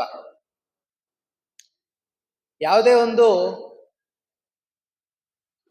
ಹೆಣ್ಣು, ಕಾಂತಾ ಸಂಹಿತೆ ಅಲ್ವಾ, ಕಾಂತ ಅಂದ್ರೆ ಹೆಣ್ಣು. ಹೆಣ್ಣು ಎರಡು ತರ ಇರ್ತಾರೆ, ಎಲ್ಲರೂ ಒಂದೇ ತರ ಹೆಣ್ಣಿರೋದಿಲ್ಲ. ದುಷ್ಟ ಹೆಂಗಸರು ಇರ್ತಾರೆ, ಒಳ್ಳೆ ಹೆಂಗಸರು ಇರ್ತಾರೆ. ಹೆಂಗೋ ಹಂಗೆ ಎಲ್ಲ ದುಷ್ಟ ಹೆಂಗಸರಂತೆ ಇರುವಂತದ್ದು ಯಾವುದು? ಪರಕಾವ್ಯಗಳು. ಒಳ್ಳೆ ಹೆಂಗಸರಂತೆ ಇರುವಂತದ್ದು ಯಾವುದು? ನಮ್ಮ ಶ್ರೀಮದಾಚಾರ್ಯದ ಪರಂಪರೆಯಲ್ಲಿ ಬಂದಿರತಕ್ಕಂತಹ ಸುಮಧ್ವ ವಿಜಯ ಆಗಿರ್ಬೋದು, ರುಕ್ಮಿಣೀಶ ವಿಜಯ, ಅನೇಕ ಕಾವ್ಯ ಗ್ರಂಥಗಳು. ಇದೆಲ್ಲ ನೋಡಿ ಏನ್ ಹೇಳ್ಬಿಟ್ರು ಅಂದ್ರೆ, ಕಾವ್ಯಾಲಾಪಾಂಶ್ಚ ವರ್ಜಯೇತ್. ಎಲ್ಲರೂ ಏನ್ ಮಾಡ್ತಾರೆ, ಆ ದುಷ್ಟ ಹೆಂಗಸರು ಕೂಡ ಒಳ್ಳೆ ಚೆನ್ನಾಗಿ ನೋಡಕ್ಕಿರ್ತಾರ್ರಿ. ಎಲ್ಲ ಹೊಳಪಿರ್ತಾರೆ, ಬಿಳುಪಾಗಿರ್ತಾರೆ, ವಯ್ಯಾರವನ್ನ ಮಾಡ್ತಿರ್ತಾರೆ, ಎಲ್ಲವನ್ನೂ ಮಾಡ್ತಿರ್ತಾರೆ. ಆದರೆ ಅವರು ಸತ್ಯ ಚರಿತ್ರವನ್ನು ಹೊಂದಿರೋದಿಲ್ಲ. ಹೆಂಗೋ ಹಂಗೆ ಇದನ್ನೇ ಓದಿ ಎಲ್ಲರೂ ಎಲ್ಲಿ ಹಾಳಾಗ್ಬಿಡ್ತಾರೋ ಅಂತ ಒಂದು ಮಾತು ಬಂತ ಅವಾಗ. ಕಾವ್ಯ ಲಾಪಾಂಶ್ಚ ವರ್ಜಯೇತ್, ಕಾವ್ಯವನ್ನು ಓದ್ಲೇಬೇಡ್ರಿ ಅಂತ ಹೇಳ್ಬಿಟ್ಟು.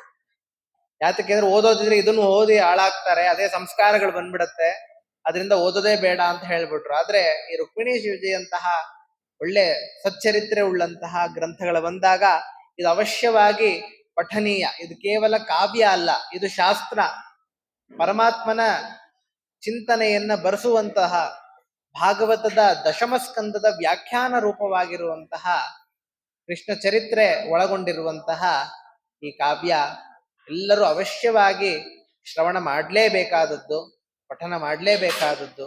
ಅದರಿಂದ ಏನಾಗ್ತದೆ, ನಮ್ಮ ಸಾಧನೆಗೆ ಅನುಕೂಲವಾಗ್ತದೆ ಅಂತ ಈ ರೀತಿಯಲ್ಲಿ ಎಲ್ಲರ ಸಜ್ಜನರ ಅನುಗ್ರಹಕ್ಕೋಸ್ಕರವಾಗಿ ಮತ್ತೆ ಎಲ್ಲರ ಸಾಧಕ ವರ್ಗಕ್ಕೆ ಉಪಕಾರ ಮಾಡುವುದಕ್ಕೋಸ್ಕರವಾಗಿ ಏನ್ ಮಾಡ್ತಾರೆ, ವಾದಿರಾಜ ತೀರ್ಥರು ರುಕ್ಮಿಣೀಶ ವಿಜಯ ಗ್ರಂಥವನ್ನ ನಮ್ಮ ಮೇಲೆ ಕರುಣಾದಿಂದ ರಚನೆ ಮಾಡಿ ಕೊಡ್ತಾರೆ.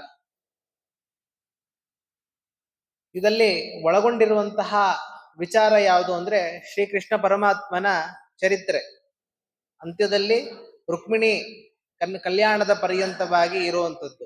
ಹೆಂಗೆ ನಾವು ಸುಮಧ್ವ ವಿಜಯವನ್ನ ಓದಿದಾಗ ಎಲ್ಲ ಕೊನೆ ಶ್ಲೋಕದಲ್ಲಿ ಆನಂದ ಎಂಬುವಂತಹ ಪದ ಹೆಂಗಿರ್ತದೋ ಅದೇ ನಿಟ್ಟಿನಲ್ಲಿ ಏನ್ ಮಾಡ್ತಾ ಇದ್ದಾರೆ ಇವರು, ಪ್ರತಿಯೊಂದು ಸರ್ಗದಲ್ಲಿ ಈ ಗ್ರಂಥದ ಫಲವನ್ನ ಹೇಳ್ತಾರೆ. ಏನು ಈ ಗ್ರಂಥದ ಫಲ? ರೋಮ್ನಾಂ ಹರ್ಷಣಕಾರಿಣಿ ಶ್ರವಣತಃ ಪಾಪೌಘ ವಿದ್ವಂಸಿನಿ ಪ್ರೇಮ್ನಾಂ ಚಿಂತಯತಾಂ ವಿಚಿತ್ರ ವಿಮಲ ಶ್ಲಾಘ್ಯಾರ್ಥ ಸಂದಾಯಿನಿ ಸಂಜಾತೆ ಭುವಿ ರುಕ್ಮಿಣೀಶ ವಿಜಯೇ ಸದ್ವಾದಿರಾಜೋದಿತೆ. ಹೇಳ್ತಾರೆ ಈ ಕಾವ್ಯ ಯಾತಕ್ಕೋಸ್ಕರ? ರೋಮ್ನಾಂ ಹರ್ಷಣಕಾರಿಣಿ. ಇದನ್ನ ಶ್ರವಣ ಮಾಡೋದ್ರಿಂದ ಏನಾಗ್ತದೆ ಗೊತ್ತಾ? ಎಲ್ಲ ರೋಮಗಳು, ನಮ್ಮಲ್ಲಿರುವಂತಹ ಎಲ್ಲ ರೋಮಗಳು ಹರ್ಷಣಕಾರಿಣಿ, ಕೂದಲುಗಳಿಗೆ ಸಂತೋಷವನ್ನ ತರುವಂಥದ್ದು. ರೋಮ್ನಾಂ ಹರ್ಷಣಕಾರಿಣಿ ಶ್ರವಣತಃ ಪಾಪೌಘ ವಿದ್ವಂಸಿನಿ. ಬೇರೆ ಕಾವ್ಯದಲ್ಲೂ ಆನಂದ ಬರ್ಸತ್ರಿ, ಆದ್ರೆ ಪಾಪೌಘ ವಿದ್ವಂಸಿನಿ, ಪಾಪವನ್ನ ನಾಶ ಮಾಡೋ ಶಕ್ತಿ ಇರೋದಿಲ್ಲ. ಆದ್ರೆ ಇದನ್ನ ಶ್ರವಣ ಮಾಡೋದ್ರಿಂದ ಏನಾಗ್ತದೆ ಗೊತ್ತಾ? ಪರ್ವತದಂತೆ ಇರುವಂತಹ ಪಾಪಗಳೆಲ್ಲ ಏನಾಗ್ತದೆ? ವಿಧ್ವಂಸಿನಿ, ನಾಶವಾಗ್ತದಂತೆ. ಪ್ರೇಮ್ನಾಂ ಚಿಂತಯತಾಂ ವಿಚಿತ್ರ ವಿಮಲಃ ಶ್ಲಾಘ್ಯಾರ್ಥ ಸಂದಾಯಿನಿ. ಯಾರು ಪ್ರೇಮದಿಂದ, ಆಧಾರದಿಂದ, ಭಕ್ತಿಯಿಂದ ಇದನ್ನ ಶ್ರವಣ ಮಾಡ್ತಾರೋ ಅವ್ರಿಗೇನಾಗ್ತದೆ? ಶ್ಲಾಘ್ಯಾರ್ಥ ಸಂದಾಯಿನಿ, ಮೋಕ್ಷವನ್ನ ಕೊಡಿಸುವಂಥದ್ದು. ಸಂಜಾತೆ ಭುವಿ ರುಕ್ಮಿಣೀಶ ವಿಜಯೇ, ಅದನ್ನ ಮೋಕ್ಷವನ್ನ ಕೊಡುವಂಥದಕ್ಕೋಸ್ಕರವಾಗಿ ಹುಟ್ಟಿರ್ತಕ್ಕಂತಹ ಒಂದು ಅಮೃತಪ್ರಾಯವಾದದ್ದು ಯಾವುದು ಅಂದ್ರೆ ಈ ರುಕ್ಮಿಣೀಶ ವಿಜಯವೆಂಬುವಂಥದ್ದು. ಅದನ್ನ ಈ ವಾದಿರಾಜ ಎಂಬುವಂತಹ ನಾನು ರಚನೆ ಮಾಡ್ತಾ ಇದ್ದೀನಿ ಅಂತ ಎಲ್ಲಾ ಸರ್ಗದ ಅಂತಿಮದಲ್ಲಿ ಹೇಳ್ತಾರೆ. ಅದರಿಂದ ಈ ಏನಿದೆ ಮೊದಲನೇ ಸರ್ಗ, ಎರಡನೇ ಸರ್ಗ, ಮೂರನೇ ಸರ್ಗ, ಅದರಿಂದ 19 ಸರ್ಗಗಳು ಕೂಡ ಏನಾಗ್ತಿದೆ, ಪರಮಾತ್ಮನಿಗೆ ಸಮರ್ಪಣೆಯನ್ನ ಮಾಡ್ತಾರೆ ಅವರು. ಈ ರೀತಿಯಾಗಿ ಹೇಳುವಂಥದ್ದು. ಯಾತಕ್ಕೆ ಕೃಷ್ಣನ ಕಥಾ ಆರಿಸ್ಕೊಂಡ್ರು? ಬೇರೆ ಏನೋ ಬರಿಬೋದಾಗಿತ್ತು ಅವ್ರು, ಯಾವ್ದನ್ ಬೇಕಾದ್ರೆ ಬರಿಬೋದಾಗಿತ್ತು. ಯಾತಕ್ಕೆ ಅಂದ್ರೆ ಕಲಿಯುಗದ ಜನರಿಗೆ ಹತ್ತಿರ ಇರುವಂತಹ ಯುಗ ದ್ವಾಪರ ಯುಗ, ಹಿಂದೆ ಬಂದಿರುವಂಥದ್ದು, ಸಾಕ್ಷಾತ್ತಾಗಿ ಹಿಂದಿರುವಂಥದ್ದು. ತ್ರೇತಾಯುಗ, ಕೃತಯುಗ ಇದೆ, ತ್ರೇತಾಯುಗ ಇದೆ, ದ್ವಾಪರ ಯುಗ, ಕಲಿಯುಗ. ಸಾಕ್ಷಾತ್ ಹಿಂದೆ ಇರುವಂಥದ್ದು ದ್ವಾಪರ ಯುಗ. ಅಲ್ಲಿ ಬರುವಂತಹ ರೂಪ ವಿಶೇಷ ಪರಮಾತ್ಮನ ಅವತಾರವಾದದ್ಯಾವುದು? ಕೃಷ್ಣನ ಅವತಾರ. ಕಲಿಯುಗದ ಜನರು ನೀವು ಯಾವ್ದ ರೂಪಗಳನ್ನ ಅನುಸಂಧಾನ ಮಾಡ್ತಿರೋ ಬಿಡ್ತಿರೋ, ಎರಡು ರೂಪಗಳನ್ನ ನೀವು ಅನುಸಂಧಾನ ಮಾಡಲೇಬೇಕು. ಒಂದು ರಾಮರೂಪ, ಇನ್ನೊಂದು ಕೃಷ್ಣ ರೂಪ. ಯಾತಕ್ಕೋಸ್ಕರ ಹೇಳ್ತಾರೆ? ಪರಮಾತ್ಮ ಅವತಾರ ಮಾಡ್ಬೇಕಾಗಿತ್ತು. ಯಾಕ್ರಿ ಹೇಳ್ತಾರೆ? ಪರಿತ್ರಾಣಾಯ ಸಾಧೂನ ವಿನಾಶಾಯ ಚ ದುಷ್ಕೃತಾಂ ಧರ್ಮ ಸಂಸ್ಥಾಪನಾರ್ಥಾಯ ಸಂಭವಾಮಿ ಯುಗೆ ಯುಗೆ. ಪರಮಾತ್ಮ ಹೇಳ್ತಾನೆ. ಯಾತಕ್ಕೋಸ್ಕರ ಪರಮಾತ್ಮ ಬರ್ತಾನೆ? ಧರ್ಮದ ಸಂಸ್ಥಾಪನೆಗೋಸ್ಕರವಾಗಿ. ಯಾತಕ್ಕೆ ಧರ್ಮದ ಸಂಸ್ಥಾಪನೆ ಮಾಡುವಂತ ಪ್ರಸಂಗ ಏನಾಗಿತ್ತು? ಎಲ್ಲ ದೈತ್ಯರ ಉಪಟಳ ಮತ್ತೆ ಸಜ್ಜನರ ಉದ್ಧಾರ. ದೈತ್ಯರನ್ನ ಸಂಹಾರ ಮಾಡಬೇಕು, ಸಜ್ಜನರನ್ನ ಉದ್ಧಾರ ಮಾಡಬೇಕು, ಎರಡು ಉದ್ದೇಶ. ಆದ್ರೆ ನೀವು ಯೋಚನೆ ಮಾಡ್ರಿ, ಪರಮಾತ್ಮನಿಗೆ ಅಲ್ಲಿಂದ ಇಳಿದಿಲ್ಲಿ ಬರ್ಬೇಕಾಗಿತ್ತು ಅದನ್ನ ಮಾಡಕ್ಕೋಸ್ಕರವಾಗಿ. ಇವಾಗ ದೂರದಲ್ಲೆಲ್ಲೋ ಉಪನ್ಯಾಸ ನಡೀತಿದೆ ಅಂದ್ರೇನೆ ಹತ್ರದಲ್ಲಿರೋರೇ ಬರೋದಿಲ್ಲ. ಇನ್ ದೂರದಲ್ಲಿ ಉಪನ್ಯಾಸ ಇಟ್ರೆ ಯಾರ್ರಿ ಬರ್ತಾರೆ? ಹೆಂಗ್ ಬರೋದಿಲ್ವೋ ಹಂಗೆ ಪರಮಾತ್ಮ ಅಲ್ಲಿಂದ ಇಳಿದು ಇಲ್ಲಿ ತನಕ ಬರ್ಬೇಕಾಗಿತ್ತ. ಇದಕ್ಕೋಸ್ಕರವಾಗಿ ಪರಮಾತ್ಮ ಅಲ್ಲೇ ಕೂತ್ಕೊಂಡು ದೈತ್ಯರೆಲ್ಲ ಸಂಹಾರ ಆಗ್ಲಿ, ಸಜ್ಜನರೆಲ್ಲ ಉದ್ಧಾರವಾಗ್ಲಿ ಅಂತ ನಿರ್ಣಯ ಮಾಡ್ಕೊಂಡ್ ಬಿಟ್ಟಿದ್ರೆ ಆಗ್ತಿತ್ತು. ಅಷ್ಟು ಬೇಡ ರೀ. ಅಲ್ಲಿಂದನೇ ಇಚ್ಛೆ ಪಟ್ಟು ಯಾರು ದೈತ್ಯರು ಹುಟ್ಟೋದೇ ಬೇಡ, ಎಲ್ಲರನ್ನು ಸೃಷ್ಟಿ ಮಾಡೋದು ಯಾರು? ಪರಮಾತ್ಮನೇ. ದೈತ್ಯರೆಲ್ಲ ಹುಟ್ಟೋದೇ ಬೇಡ ಅಂತ ಹೇಳಿಬಿಟ್ಟಿದ್ರೆ, ತನ್ನ ಇಚ್ಛೆ ಪಟ್ಟು ಬಿಟ್ಟಿದ್ರೆ ಸಾಕಾಗ್ತಿತ್ತು. ಪರಮಾತ್ಮ ಯಾತಕ್ಕೋಸ್ಕರ ಇಲ್ಲಿ ಬಂದ ಅಂದ್ರೆ, ನಮ್ಮ ಶ್ರೀಮದಾಚಾರ್ಯ ತಿಳಿಸ್ತಾರೆ, ಮರ್ತ್ಯಾವತಾರಸ್ತು ಇಹ ಮರ್ತ್ಯ ಶಿಕ್ಷಣಾರ್ಥಂ. ಪರಮಾತ್ಮ ಎರಡು ಉದ್ದೇಶ ಅಮುಖ್ಯವಾದದ್ದು. ಪರಮಾತ್ಮ ಯಾತಕ್ಕೋಸ್ಕರ ಬಂದ ಗೊತ್ತಾ? ಜನರ ಮಧ್ಯೆ ಜನಾರ್ದನನಾಗಿ ಬಂದಿರುವಂಥದ್ದು ಯಾತಕ್ಕೆ ಅಂದ್ರೆ ಶಿಕ್ಷಣಾರ್ಥ. ಹೆಂಗಿರಬೇಕು? ಶ್ರೀರಾಮಚಂದ್ರ ದೇವರನ್ನ ನೋಡಿದ್ರೆ ನೀವು, ಒಬ್ಬ ತಾಯಿಗೆ ಮಗನಾಗಿ ಹೆಂಗಿರ್ಬೇಕು? ರಾಮನಂತೆ ಇರಬೇಕು. ಒಬ್ಬ ತಂದೆಗೆ ಮಗನಾಗಿ ಹೆಂಗಿರಬೇಕು? ಶ್ರೀರಾಮಚಂದ್ರ ದೇವರಂತೆ ಇರಬೇಕು. ತಮ್ಮಂದರಿಗೆ ಅಣ್ಣನಾಗಿ ಹೆಂಗಿರಬೇಕು? ಪ್ರಜೆಗಳಿಗೆ ರಾಜನಾಗಿ ಹೆಂಗಿರಬೇಕು? ಸೇವಕರಿಗೆ ಒಡೆಯನಾಗಿ ಹೆಂಗಿರ್ಬೇಕು? ಹೆಂಡತಿಗೆ ಗಂಡನಾಗಿ ಹೆಂಗಿರ್ಬೇಕು? ಎಲ್ಲಾ ಕ್ಯಾರೆಕ್ಟರ್ ಅನ್ನ ಒಂದೇ ರೂಪದಲ್ಲಿ ತೋರಿಸಿರುವಂತ ರೂಪ ಯಾವುದು? ಶ್ರೀರಾಮಚಂದ್ರ ದೇವರ ರೂಪ. ಹಿಂಗಿರ್ಬೇಕು. ಒಬ್ಬ ಮನುಷ್ಯನಾಗಿ ಹುಟ್ಟಿದ್ಮೇಲೆ ಅವನ ನಡೆ ಹಿಂಗಿರ್ಬೇಕು, ನುಡಿ ಹಿಂಗಿರ್ಬೇಕು, ಯಾವುದು ಧರ್ಮ ಯಾವುದು ಅಧರ್ಮ ಎಲ್ಲವನ್ನ ತೋರಿಸಿರ್ತಕ್ಕಂತಹ ರೂಪ. ಒಬ್ಬ ಮನುಷ್ಯ ಹೆಂಗೆ ಇರಬೇಕು ಅಂತ ಒಟ್ಟಾರೆಯಾಗಿ ತಿಳಿಸ್ತಕ್ಕಂತಹ ರೂಪ ಶ್ರೀರಾಮಚಂದ್ರ ದೇವರ ರೂಪ. ರಾಮಾಯಣದಲ್ಲಿ ಒಂದು ಸ್ವಾರಸ್ಯಕವಾದ ಮಾತು ಬರ್ತದೆ. ರಾಮದೇವರು ಕಾಡಿಗೆ ಹೋಗುವಂತ ಸಂದರ್ಭ, ದಶರಥ ಬಂದು ಹೇಳ್ತಾನಂತೆ, ರಾಮ, ನಾನು ಹೇಳ್ದೆ ಏನೋ ನನ್ನ ಹೆಂಡತಿ ಮಾತು ಕೇಳ್ಕೊಂಡು ಆತರ ಕಾಡಿಗೆ ಹೋಗು ಅಂತ ಹೇಳ್ಬಿಟ್ಟೆ. ಆದ್ರೆ ನಮ್ಮ ವಂಶದ ಪರಂಪರೆ ಹೆಂಗಿದೆ ಗೊತ್ತಾ? ಇಕ್ಷ್ವಾಕು ರಾಜನಿಂದ ಹಿಡಿದುಕೊಂಡು ಎಲ್ಲರೂ ನಮ್ಮ ಪರಂಪರೆ ಏನು ಅಂದ್ರೆ, ಯಾರು ಹಿರಿಮಗನೋ ಅವನೇ ರಾಜ್ಯವನ್ನ ಆಳ್ಬೇಕು. ಅದು ವಿರುದ್ಧವಾಗಿ ನಾನು ಮಾತಾಡ್ತಿದ್ರೆ ನನ್ನನ್ನು ಅರೆಸ್ಟ್ ಮಾಡ್ಬಿಡು, ಜೈಲಲ್ಲಿ ಹಾಕ್ಬಿಡು, ನೀನೇ ರಾಜನಾಗು, ಎಲ್ಲೂ ಹೋಗ್ಬೇಡ ಅಂತ ದಶರಥ ಕೇಳ್ತಾನಂತ. ಸರಿ ಆಯ್ತು. ಅದಾದ್ಮೇಲೆ ಸ್ವಲ್ಪ ಹೊತ್ತಿಗೆ ಕೌಸಲ್ಯ ದೇವಿ ಬಂದು ಕೇಳ್ತಾಳಂತ, ರಾಮ, ವೇದದಲ್ಲಿ ಏನಂತ ಹೇಳಿದೆ? ಮಾತೃದೇವೋ ಭವ, ಪಿತೃದೇವೋ ಭವ, ಆಚಾರ್ಯ ದೇವೋ ಭವ. ಅಲ್ಲಿಷ್ಟಲ್ಲಿ ಮೊದಲು ಯಾರು ಹೇಳಿರೋದು? ಮಾತೃದೇವೋ ಭವ, ತಾಯಿ ಫಸ್ಟ್ ಅಂತ ಹೇಳಿರೋಂಥದ್ದು. ನಾನ್ ತಾಯಿ ಅಲ್ವಾ? ನಾನು ಹೇಳ್ತಾ ಇದ್ದೀನಿ, ನೀ ಎಲ್ಲೂ ಹೋಗ್ಬೇಡ.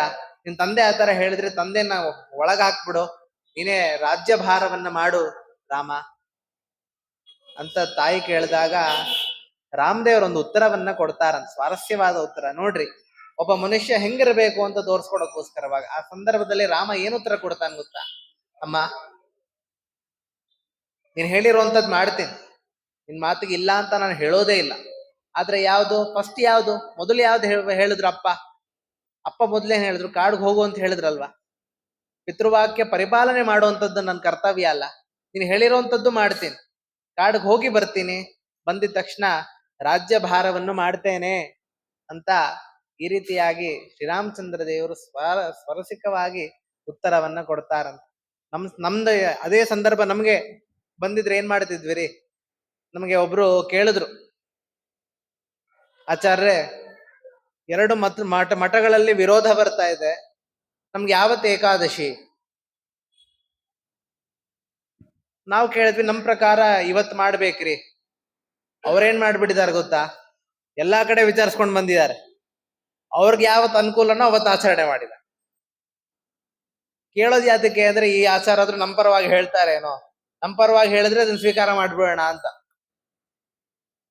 ಅನೇಕ ಜನರನ್ನ ಕೇಳೋದು, ಅವ್ರಿಗೆ ಉಪಕಾರವಂತದ್ದು, ಅವ್ರಿಗೆ ಬೇಕಾಗಿರುವಂತದ್ದು ಯಾರೋ ಒಬ್ರು ಹೇಳ್ಬಿಟ್ರೆ ಅದನ್ನ ಸ್ವೀಕಾರ ಮಾಡ್ಬಿಡೋದು. ರಾಮದೇವರು ಹಂಗ್ ಮಾಡ್ಲಿಲ್ಲ. ಯಾವುದು ಧರ್ಮ, ಯಾವುದು ಅಧರ್ಮ, ಯಾವ್ದನ್ನ ನಾನು ಪರಿಪಾಲನೆ ಮಾಡ್ಬೇಕು, ಜಗತ್ತಿಗೆ ನಾನು ಏನ್ ತೋರಿಸ್ಕೊಡ್ಬೇಕು, ಅದನ್ನ ಮಾಡಿ ತೋರಿಸಿರ್ತಕ್ಕಂತಹ ರೂಪ ಶ್ರೀರಾಮಚಂದ್ರ ದೇವರ ರೂಪ. ಆದ್ರೆ ಶ್ರೀರಾಮ ಅಂದ್ರೆ ಎಲ್ಲರಿಗೂ ಸಾಮಾನ್ಯವಾಗಿ ಒಳ್ಳೆ ಭಾವನೆ ಇರ್ತದೆ. ಆದ್ರೆ ಕೃಷ್ಣನ್ ವಿಚಾರದಲ್ಲೇ ಎಲ್ರಿಗೂ ಡೌಟ್. ಕೃಷ್ಣ ಚೋರ, ಜಾರ, ಎಲ್ಲವನ್ನ ಕಳ್ತನ ಮಾಡ್ತಾನೆ. ಎಲ್ಲಿಗೆ ಭ್ರಾಂತಿ ಹೊಟ್ಟೋಯ್ತು ಅಂದ್ರೆ ಅರ್ಜುನನಿಗೆ ಭ್ರಾಂತಿ ಹೊಟ್ಟೋಯ್ತು.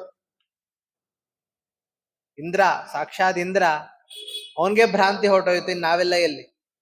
ನಾವು ಪ್ರತಿನಿತ್ಯ ಭಾಗವತಾದಿಗಳನ್ನ ಕೇಳ್ತೀವಿ, ಆದ್ರಿಂದ ನಮ್ಗೆ ಅಷ್ಟು ಗೊತ್ತಾಗೋದಿಲ್ಲ.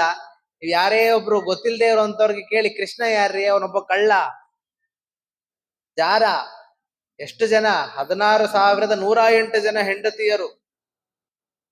ರಾಮನಿಗೆ ಎಲ್ಲ ಮುಗಿಸುವಂತ ಸಂದರ್ಭದಲ್ಲಿ ಕೊನೆಯಲ್ಲಿ ಸೀತಾದೇವಿ ಕುಂಡದಿಂದ ಅಗ್ನಿ ಪರೀಕ್ಷೆಯನ್ನು ಮಾಡುವಂತ ಸಂದರ್ಭದಲ್ಲಿ ಸೀತಾದೇವಿ ಅಗ್ನಿಯನ್ನ ಪ್ರವೇಶ ಮಾಡ್ತಾಳೆ. ಸೀತೆ ಅಗ್ನಿಯನ್ನ ಪ್ರವೇಶ ಮಾಡಿ ಒಳಗ್ ಹೋಗುವಂತ ಸಂದರ್ಭದಲ್ಲಿ ಸೀತಾ ಒಬ್ಳೆ ಹೋಗ್ತಾಳೆ. ಆದ್ರೆ ಕುಂಡದಿಂದ ಹೊರಗ್ ಬರ್ಬೇಕಾದ್ರೆ ಇಬ್ರು ಬರ್ತಾರಂತ. ಒಬ್ಳು ಸೀತಾ, ಇನ್ನೊಬ್ಳು ವೇದವತಿ ಅಂತ.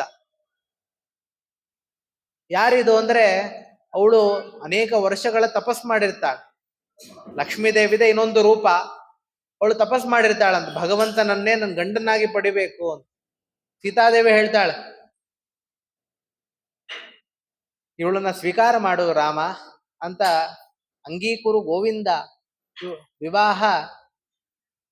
ವಿವಾಹಾರ್ಥಂ ಅವಳನ್ನ ನೀನು ಲಗ್ನ ಮಾಡ್ಕೋ ಅಂತ ಸೀತಾದೇವಿ ಕೇಳ್ತಾಳೆ. ಪರಮಾತ್ಮ ಆಗೋದೇ ಇಲ್ಲ ಅಂದ್ಬಿಡ್ತಾನ, ಸಾಧ್ಯವೇ ಇಲ್ಲ, ನಾನು ಏಕಪತ್ನಿ ವ್ರತಸ್ಥ ಅಂತ ಶ್ರೀರಾಮಚಂದ್ರ ದೇವರು ಹೇಳ್ತಾರೆ. ಆದ್ರೆ ಕೃಷ್ಣ ಹಂಗಲ್ಲ, ಅನೇಕ ಜನ ಹೆಂಡತಿಯರು, ಜಾರ, ಎಷ್ಟು ಗೋಪಿಕಾ ಸ್ತ್ರೀಯರ್ರಿ. ಅವನ್ ಮಾಡಿರುವಂತ ಆಟ ಒಂದ ಎರಡ ಕೃಷ್ಣ. ಆದ್ರೆ ಅವನ ವಿಷಯದಲ್ಲಿ ಡೌಟ್ ಇರ್ತದೆ ಜನರಿಗೆ.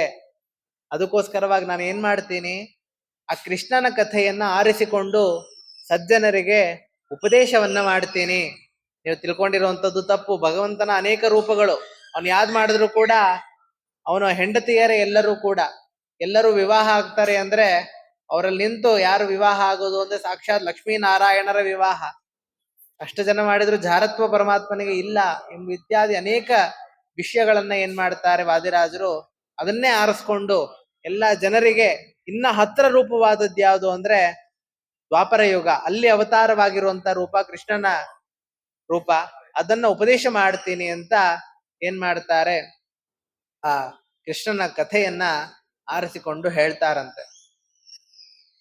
ಏನಾಗ್ತದೆ ಅಂತಹ ಸಂದರ್ಭದಲ್ಲಿ ವಾದಿರಾಜರು ಗ್ರಂಥವನ್ನ ಶುರು ಮಾಡುವಂತ ಸಂದರ್ಭದಲ್ಲಿ ಮಂಗಳಾಚರಣೆಯಲ್ಲಿ ಕೃಷ್ಣನನ್ನ ನಮಸ್ಕಾರ ಮಾಡ್ತಾರೆ. ಶ್ರೀ ವೇದಾಂತ ಮಹಾಚಲಂ ಹಿ ಪರಿತಃ ಸಂಯೋಜ್ಯ ಸೂತ್ರಾಹಿಪಂ ತದ್ವಾತಾಗಮ ಪೋಷಿತಾತ್ಮ ಹೃದಯಂ ತತ್ಪೂರ್ವ ಪಕ್ಷಾಸುರೈಃ ಸಿದ್ಧಾಂತೋಕ್ತಿ ಸುರೇಶ್ವರೈಶ್ಚ ಮತಿತಃ ಯಃ ಕೃಷ್ಣ ದುಗ್ಧಾಂಬುಧಿಃ ಸ್ವೇಯಾನಾಂ ಅಮೃತಂ ಪ್ರಯಚ್ಛತಿ ಸಮಾಂ ಪಾಯಾದ್ ಗುಣೋದ್ಯನ್ಮಣಿ.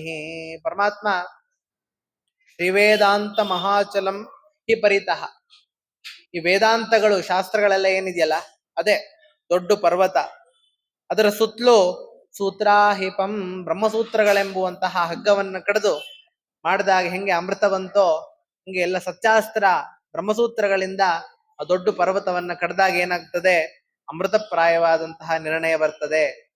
ಶ್ರೀಕೃಷ್ಣ ದುಗ್ಧಾಂಬುಧಿ, ಪರಮಾತ್ಮ ಶ್ರೀಕೃಷ್ಣ ಪರಮಾತ್ಮ ಎಂಬುವಂತಹ ಕ್ಷೀರ ಸಮುದ್ರದಲ್ಲಿ ವಾಸವಾಗಿರ್ತಕ್ಕಂತಹ ಪರಮಾತ್ಮ ಏನ್ ಮಾಡ್ಲಿ, ಸ್ವೀಯಾನಾಂ ಅಮೃತಂ ಪ್ರಯಚ್ಛತಿ ಸಮಾಂ. ಹೆಂಗೆ ಅಲ್ಲಿ ಸಜ್ಜನರಿಗೆ ಅಮೃತದಂತೆ ಕೊಟ್ಟಂಗೆ ನಾಟಕ ಮಾಡಿ ಎಲ್ಲ ದೇವತೆಗಳಿಗೆ ಅಮೃತವನ್ನ ಹಂಚದ್ನೋ, ಅಮೃತ ಮತನದ ಕಾಲದಲ್ಲಿ ಪರಮಾತ್ಮ ಏನ್ ಮಾಡ್ತಾನೆ, ಆ ಕೃಷ್ಣ ಏನ್ ಮಾಡ್ತಾನೆ ಅಂದ್ರೆ ಎಲ್ಲ ಸಜ್ಜನರಿಗೆ ಅಮೃತದಂತೆ ಇರುವಂತಹ ಈ ಜ್ಞಾನವನ್ನ ಕೊಡ್ತಾನೆ, ದೈತ್ಯರಿಗೆಲ್ಲ ಮೋಹನೆಯನ್ನ ಮಾಡ್ತಾನೆ. ಅಂತಹ ಪರಮಾತ್ಮ ನಿತ್ಯದಲ್ಲಿ ನಮ್ಮನ್ನ ಕಾಪಾಡ್ಲಿ ಅಂತ ಮಂಗಳಾಚರಣ ಶ್ಲೋಕದಲ್ಲಿ ಕೃಷ್ಣನನ್ನ ನಮಸ್ಕಾರವನ್ನ ಮಾಡ್ತಾ ಇದ್ದಾರೆ. ಇನ್ನು ಮುಂದೆ ಕೃಷ್ಣನ ಚರಿತ್ರೆಯಲ್ಲಿ ಬರುವಂತಹ ಯಾತಕ್ಕೋಸ್ಕರವಾಗಿ ಕೃಷ್ಣ ಅವತಾರ ಮಾಡಬೇಕಾಗಿತ್ತು ಇತ್ಯಾದಿ ಕಥೆಗಳನ್ನ ನಾಳೆಯ ದಿನ ತಿಳಿಸ್ಕೊಳ್ಳೋಣ. ಅದಕ್ಕಿಂತ ಮುಂಚೆ ಇವತ್ತು ಸುಧೀಂದ್ರ ತೀರ್ಥರ ಆರಾಧನಾ ಮಹೋತ್ಸವ. ಸುಧೀಂದ್ರ ತೀರ್ಥರು ಮಹಾನುಭಾವರು. ಅವರ ಭಾಗ್ಯ ನೋಡ್ರಿ, ರಾಯರಿಗೆ ಗುರುಗಳಾಗಿ ಬರ್ಬೇಕಾಗಿತ್ತು. ರಾಯರು ಹೇಳ್ತಾರೆ, ರಾಯರು ಹೆಂಗಿದ್ರು, ಕಾಲೇ ಕಾಲೇ ಲಭ್ಯತೆ ನಾಸ್ಯ ಭಕ್ತಂ ಲಭ್ಯಂತೆ ತದ್ ಭುಜ್ಯತೆ ಹಂತ ಭೂಮೌ. ರಾಯರಿಗೆ ಸರಿಯಾಗಿ ಸಮಯದಲ್ಲಿ ಊಟ ಇರ್ತಿರ್ಲಿಲ್ವಂತ. ಯಾಕೆ ಅಂದ್ರೆ ಅಷ್ಟು ದಾರಿದ್ರ್ಯ. ಅವರ ಹೆಸರು ಹೇಳ್ಕೊಂಡು ಇವತ್ತು ಎಷ್ಟು ಮಠಗಳು ನಡೀತಾ ಇದೆ. ಅಂತಹ ರಾಯರು ಇದೆಲ್ಲ ತರಿಸುವಂತ ವೈಭವ ಇರ್ಲಿಲ್ಲೇನೋ. ಅವರೆಲ್ಲ ಇದನ್ನ ಅಪೇಕ್ಷೆ ಪಟ್ಟವರೇ ಅಲ್ಲ. ಅದು ಜ್ಞಾನಿಗಳ ಲಕ್ಷಣ. ಕಾಲೇ ಕಾಲೇ ಲಭ್ಯತೆ ನಾಸ್ಯ ಭಕ್ತಂ ಲಬ್ಧಂಚೇ ತದ್ ಭುಜ್ಯತೆ ಹಂತ ಭೂಮೋ. ಯಾವತ್ತೋ ಒಮ್ಮೆ ರಾಯರ್ಗೆ ಊಟ ಸಿಕ್ತಿತ್ತಂತೆ. ಪ್ರತಿನಿತ್ಯ ಊಟ ಇರ್ತಿರ್ಲಿಲ್ಲ. ಯಾವತ್ತೋ ಒಮ್ಮೆ ಊಟ ಸಿಕ್ತು ಅಂದ್ರೆ ಮನೆಯಲ್ಲಿ ಮಾಡ್ಲಿಕ್ಕೆ ಅಡಿಗೆ ಪಾತ್ರೆ ಇಲ್ಲ. ಹಿಂಗೋ ಒಂದ್ ಪಾತ್ರೆಯನ್ನ ಸ್ವೀಕಾರ ಮಾಡಿ ಮಾಡಿದ್ರು ಅಡಿಗೆ, ಏನೋ ಒಂದು ಅನ್ನವನ್ನ ಮಾಡ್ಕೊಂಡ್ರು ಅಂದ್ರೆ ಅನ್ನವನ್ನ ತಿನ್ಲಿಕ್ಕೆ ತಟ್ಟೆ ಇಲ್ಲ. ಏನ್ ಮಾಡ್ಬೇಕು ಅಂದ್ರೆ ಆ ನೆಲವನ್ನ ಸ್ವಚ್ಛ ಮಾಡ್ತಿದ್ರಂತೆ. ನೆಲವನ್ನ ಸ್ವಚ್ಛ ಮಾಡಿ ಅನ್ನವನ್ನ ಅಲ್ಲಿ ಹಾಕೋತಿದ್ರಂತೆ. ಈಗಿನ ಕಾಲದ ತರ ವೆಟ್ರಿಫೈಡ್ ಟೈಲ್ಸ್ ಅಲ್ಲ. ಅವಾಗ ಹೆಂಗಿರ್ತಿತ್ತು ಅಂದ್ರೆ ಗೋಮಯದ ನೆಲ, ಸಗಣಿಯಿಂದ ಸಾರಿಸಿರುವಂತ ನೆಲ. ಅದರಲ್ಲಿ ಅನ್ನವನ್ನ ಹಾಕೊಂಡ್ರೆ ಏನಾಗ್ತದೆ, ಭುಜ್ಯತೆ ತತ್ ಹಂತ ಭೂಮೌ, ಭೂಮಿನೇ ಅರ್ಧ ತಿನ್ಕೊಂಡ್ ಬಿಡ್ತಿತ್ತಂತ. ಅದ್ರಲ್ಲಿ ಮೇಲೆ ಯಾವ್ದು ಸಿಕ್ತಿತ್ತೋ ಅದನ್ನ ಸ್ವೀಕಾರ ಮಾಡ್ತಿದ್ರಂತೆ. ಸ್ವೀಕಾರ ಮಾಡಿ ದೊಡ್ಡ ಅಂಗರ್ಷ ಹಚ್ಕೊಂಡು ಈಚೆ ಕಡೆ ಬರ್ತಿದ್ರೆ ರಾಯರು, ಎದುರುಗಡೆ ಅಲಂಕಾರ ಪಂಕ್ತಿ ಮುಗಿಸ್ಕೊಂಡು ಬರ್ತಿರೋರ್ಗೆ ಬೆರಗಾಗ್ಬಿಡ್ತಿತ್ತು. ಏನಪ್ಪ ಇವ್ರು ಇಷ್ಟು ಉತ್ಸಾಹದಿಂದ ಇದಾರೆ, ಏನು ಸ್ವೀಕಾರ ಮಾಡ್ಕೊಂಡು ಬಂದ್ರೇನೋ ಅಂತ ಅನ್ಸ್ತಾ ಇತ್ತಂತೆ. ಯಾಕೆಂದ್ರೆ ಅವರೆಲ್ಲ ಈ ಆಹಾರದಿಂದ ತೃಪ್ತಿ ಪಡೋರು ಅಲ್ಲ. ಅವರು ಧೀರಶ್ರೀ ರಾಘವೇಂದ್ರ. ಧೀರ ಅಂದ್ರೆ ಧಿಯಾ ರಮತೆ ಇತಿ ಧೀರ. ಬುದ್ಧಿಯಿಂದ ಯಾರು ರಮಿಸ್ತಾರಲ್ಲ ಅವರು ಧೀರರು ಅಂತ. ಅವ್ರಿಗೆ ಗುರುಗಳಾಗಿ ಬರ್ಬೇಕು ಅಂದ್ರೆ ಅವ್ರು ಇನ್ನೆಷ್ಟು ಧೀರರಿರ್ಬೇಕ್ರಿ. ಅನೇಕ ಗ್ರಂಥಗಳಿಗೆ ವ್ಯಾಖ್ಯಾನವನ್ನ ಬರೆದಿರ್ತಕ್ಕಂತ ಮಹಾನುಭಾವರು. ಅವರ ಸ್ಮರಣೆ ಮಾಡೋದ್ರಿಂದ ಏನಾಗ್ತದೆ ಅಂದ್ರೆ ನಮ್ಮ ಪಾಪಗಳೆಲ್ಲ ನಾಶವಾಗ್ತದೆ ಅಂತ. ಸುಧೀಂದ್ರ ತೀರ್ಥರು ನಮಗೇನ್ ಮಾಡ್ಬೇಕು, ನಾವೇನ್ ಕೇಳಬೇಕು ಅವ್ರನ್ನ ಅಂದ್ರೆ, ಯಾವ್ದೋ ಐಶ್ವರ್ಯ ಕೊಡ್ರಿ ಕೇಳಬಾರ್ದು. ನಾವೇನ್ ಕೇಳಬೇಕು ಅಂದ್ರೆ ನಿತ್ಯದಲ್ಲಿ ಪರಮಾತ್ಮನ ಚಿಂತನೆ ಬರುವಂತೆ, ಮನ್ಸು ಬರುವಂತೆ ಮಾಡ್ರಿ ಅಂತ ಕೇಳಬೇಕು. ಅಂತಹ ಅದಕ್ಕೆ ಬೇಕಾಗಿರುವಂತಹ ಐಶ್ವರ್ಯ ಎಲ್ಲವೂ ಕೂಡ ಭಗವಂತನ ಸಾಧನೆಗೆ ಬೇಕಾಗಿರುವಂತಹ ಐಶ್ವರ್ಯ. ಅದನ್ನ ಕೊಡ್ರಿ ಅಂತ ನಾವು ಎಲ್ಲ ಹಿರಿಯರಲ್ಲಿ ಪ್ರಾರ್ಥನೆ ಮಾಡಬೇಕು. ಆರಾಧನಾ ಮಹೋತ್ಸವ ಅಂದ್ರೆ ಏನ್ ಗೊತ್ತಾ, ರಾದ್ರ ಸಂಸಿದ್ಧವು ಎಂಬುವಂತಹ ಶಬ್ದದಿಂದ ನಿಷ್ಪನ್ನವಾದಂಥದ್ದು ಆರಾಧನೆ. ಅಂದ್ರೆ ಅವ್ರ ಗುರುಗಳು ಏನ್ ಮಾಡ್ತಾರೆ ಅಂದ್ರೆ, ಅವತ್ತು ತಾವು ಬಂದಿರ್ತಾರೆ, ತಾವು ಸನ್ನಿಹಿತರಾಗಿ ನಾವೇನ್ ಕೇಳ್ತೀವೋ ಅದನ್ನ ಕೊಡ್ಲಿಕ್ಕೋಸ್ಕರ ಬಂದಿರ್ತಾರೆ. ಸಂಸಿದ್ಧೌ, ಸಿದ್ಧಿಯನ್ನ ಬರ್ಸಕ್ಕೋಸ್ಕರವಾಗಿ ಬಂದಿರ್ತಾರೆ. ಶಿಷ್ಟಾಗಮೆ ಅನಧ್ಯಾಯ ಅಂತ. ಯಾವತ್ತು ಗುರುಗಳು ಬರ್ತಾರೋ ಅವತ್ತು ನಿತ್ಯದಲ್ಲಿ ಮಾಡ್ಬೇಕಾಗಿರುವಂತ ಅಧ್ಯಯನವನ್ನ ಬೇಡ ಅಂತ ಹೇಳ್ತಾರ್ರಿ ಶಾಸ್ತ್ರದಲ್ಲಿ. ಶಿಷ್ಟಾಗಮೆ, ಯಾರೋ ಒಬ್ರು ಗುರುಗಳು ಮನೆಗೆ ಬಂದಿದ್ದಾರೆ ಅಂದ್ರೆ ಅವತ್ತು ನೀವು ನಿಮ್ಮ ಪಾಠ ಪ್ರವಚನ ಮಾಡ್ತಾ ಕೂತ್ಕೋಬಾರ್ದು. ಏನ್ ಮಾಡ್ಬೇಕು ಅಂದ್ರೆ ಅವ್ರಿಗೆ ಆದರ ಉಪಚಾರಗಳನ್ನ ಮಾಡ್ಬೇಕು. ಅವಾಗ ಏನ್ ಮಾಡ್ತಾರೆ, ತಮ್ಮ ತೃಪ್ತತಾ ಮನಸ್ಸಿಂದ ಇಷ್ಟಾರ್ಥವನ್ನ ಕೊಡ್ತಾರೆ. ಆರಾಧನಾ ಇವತ್ತು ಸುಧೀಂದ್ರ ತೀರ್ಥರ ಆರಾಧನಾ, ಅವರು ಬಂದಿರ್ತಾರೆ. ಅವತ್ತು ನಾವು ಏನ್ ಮಾಡ್ಬೇಕು ಅಂದ್ರೆ 2 ವಾಕ್ಯಗಳನ್ನ ಅವರ ಅಂತರ್ಯಾಮಿಯಾಗಿ ಭಗವಂತನಲ್ಲಿ ಸಮರ್ಪಣೆ ಮಾಡಿದ್ರೆ ಏನ್ ಮಾಡ್ತಾರೆ, ನಮ್ಗೆ ಇಷ್ಟವಾದದ್ದೇನು ನಮ್ ಕೇಳಲಿಕ್ಕೂ ಬರೋದಿಲ್ಲ. ನಾವು ಕೇಳಕ್ ಬಿಟ್ರೆ ನಾವ್ ಏನೇನೋ ಕೇಳ್ಬಿಡ್ತೀವಿ. ಬೇಡ, ನಮ್ ಕೇಳೋಕ್ ಅಧಿಕಾರಿಗಳೇ ಅಲ್ಲ. ನಮ್ಗೆ ಸೂಕ್ತವಾದದ್ದು ಯಾವ್ದು ಕೊಡ್ಬೇಕೋ ಅದ್ ನೀವೇ ಕೊಡ್ರಿ ಅಂತ ನಾವು ಅವ್ರನ್ನ ಕೇಳ್ಕೊತಾ ವಾಕ್ಪುಷ್ಪ ಮಾಲಾವನ್ನ ಅಸ್ಮದ್ ಗುರು ಅಂತರ್ಗತ ಸಮಸ್ತ ಗುರು ಅಂತರ್ಗತ ಭಾರತೀಯ ಅತ್ಯ ಆರಾಧ್ಯ ಮೂರ್ತಿಗಳಾದ ಸುಧೀಂದ್ರ ತೀರ್ಥರು ಪೂರ್ವಾರಾಧನೆ ಇವತ್ತು ವಾದಿರಾಜ ತೀರ್ಥರದು, ಅವರಂತರ್ಯಾಮಿಯಾದಂತಹ ವಾಯುದೇವರ ಭಾರತೀಯರವಣ ಮುಖ್ಯ ಪ್ರಾಣಾಂತರ್ಗತನಾದ ಪರಮಾತ್ಮನಲ್ಲಿ ಈ ವಾಕ್ಪುಷ್ಪ ಮಾಲಾವನ್ನ ಸಮರ್ಪಣೆ ಮಾಡ್ತೀನಿ ಅಂತ ಹೇಳ್ತಾ ಈ ಮಾತನ್ನ ಶ್ರೀ ಕೃಷ್ಣಾರ್ಪಣ ಮಸ್ತು. ಹರಯೇ ನಮಃ.